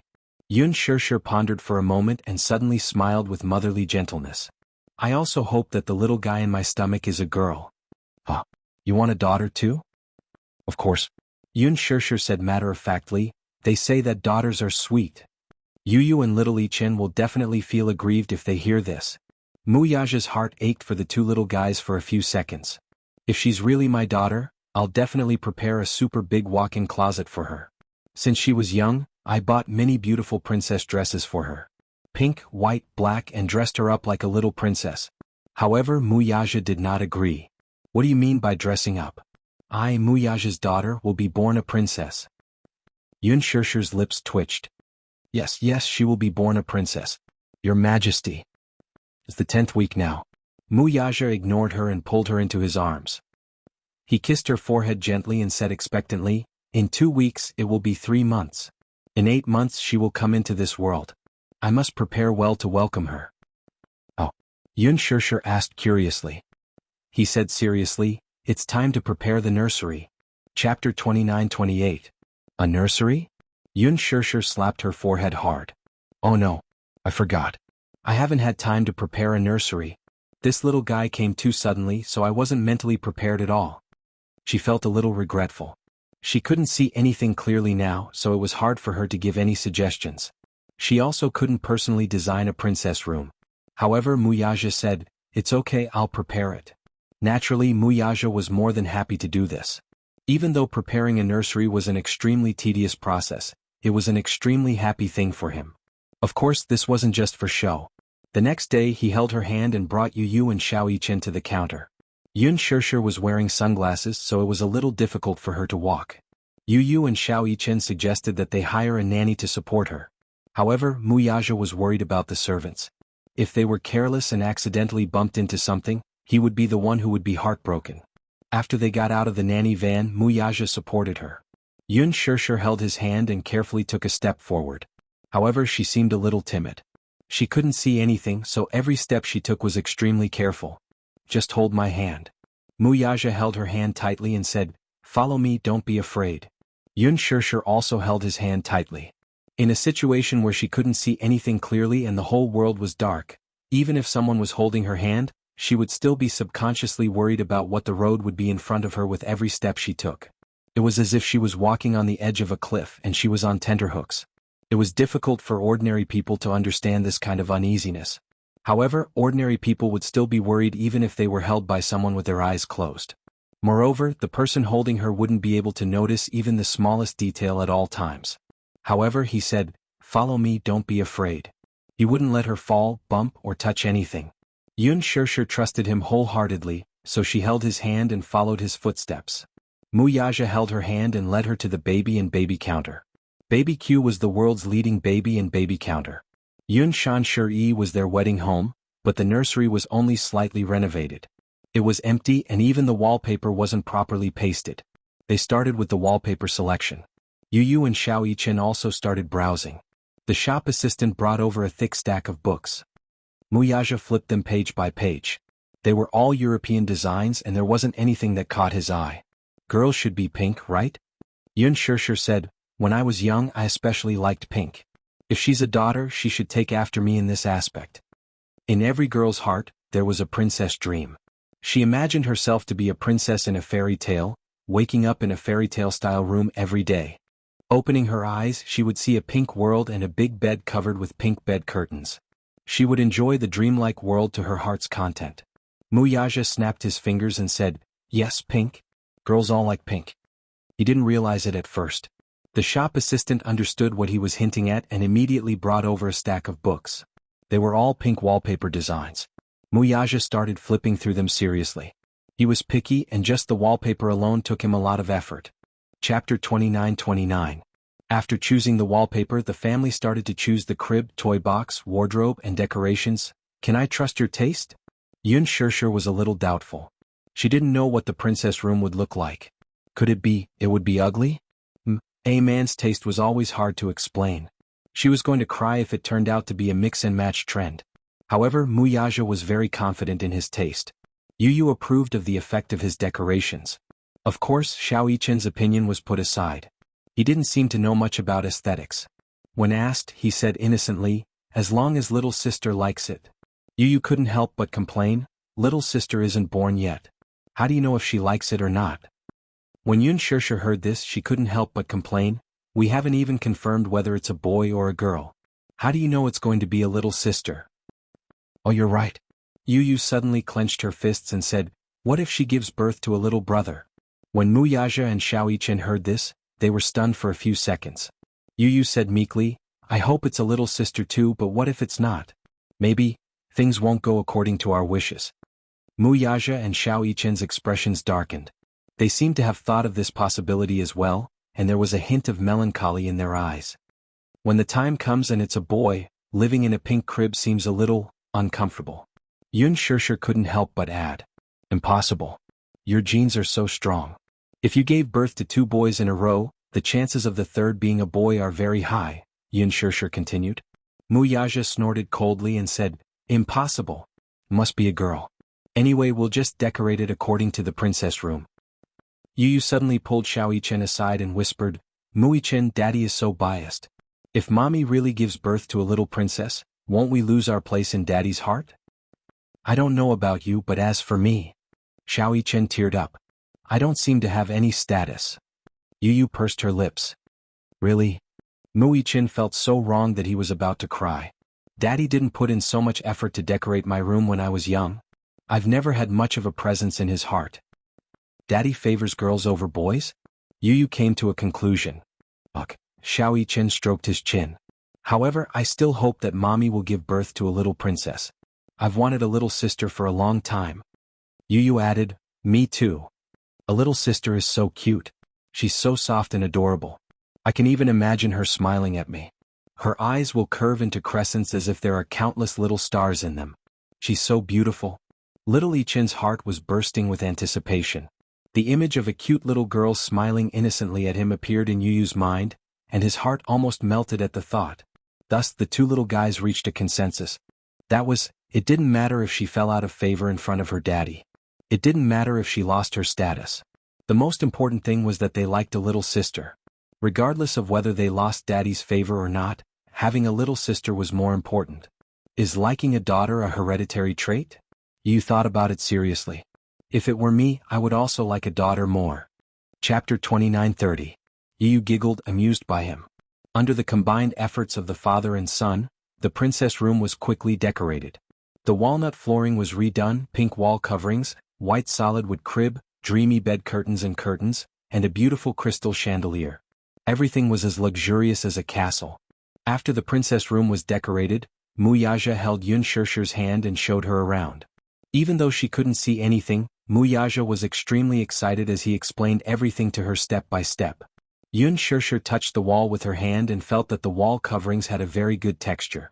She couldn't help but ask, "What color is the wall coverings?" "It's pink, but it's not just a wall coverings. There's a piece of wallpaper with a picture of a pink unicorn. The pink unicorn was Liji Group's mascot. After Yu took over, he designed a new generation of mascots. Later on, it was printed as a label and printed on every toy package. Later on, this rainbow unicorn had its own name and became the symbol of Liji Group. The children loved this unique and cute little unicorn, and later on, it gave birth to countless products. Yu saw this picture on the wallpaper by chance and felt that it was very meaningful. Hence, he discussed with Muyaja and put up this side of the wallpaper. Yun Shirshir had to use her imagination to imagine the baby room that he had decorated. It seemed to be a little difficult, but seeing how excited the father and son were, she trusted their judgment for the time being. She originally thought that after decorating the princess room, Muyaja would stop. However, little did she know that she had yet to experience the crazy side of a certain man. One night, when Muyaja came back, he walked into the room and went to her bedside. She was resting when she heard him say mysteriously, "Shirshir, guess what I brought back today?" What? She was curious. She didn't know what he had brought back with him. He smiled and said casually, "I bought many dresses for my daughter." Yun Shirshir was stunned and at a loss. "Skirt." Muyaja immediately ordered. Outside the door, the servants came in with stacks of dresses and placed them in front of her. Yun Shirshir couldn't see anything. She only felt that the clothes in front of her were piled up into a mountain. Ever since the naming incident, a certain man seemed to be especially enthusiastic about the little guy in her stomach.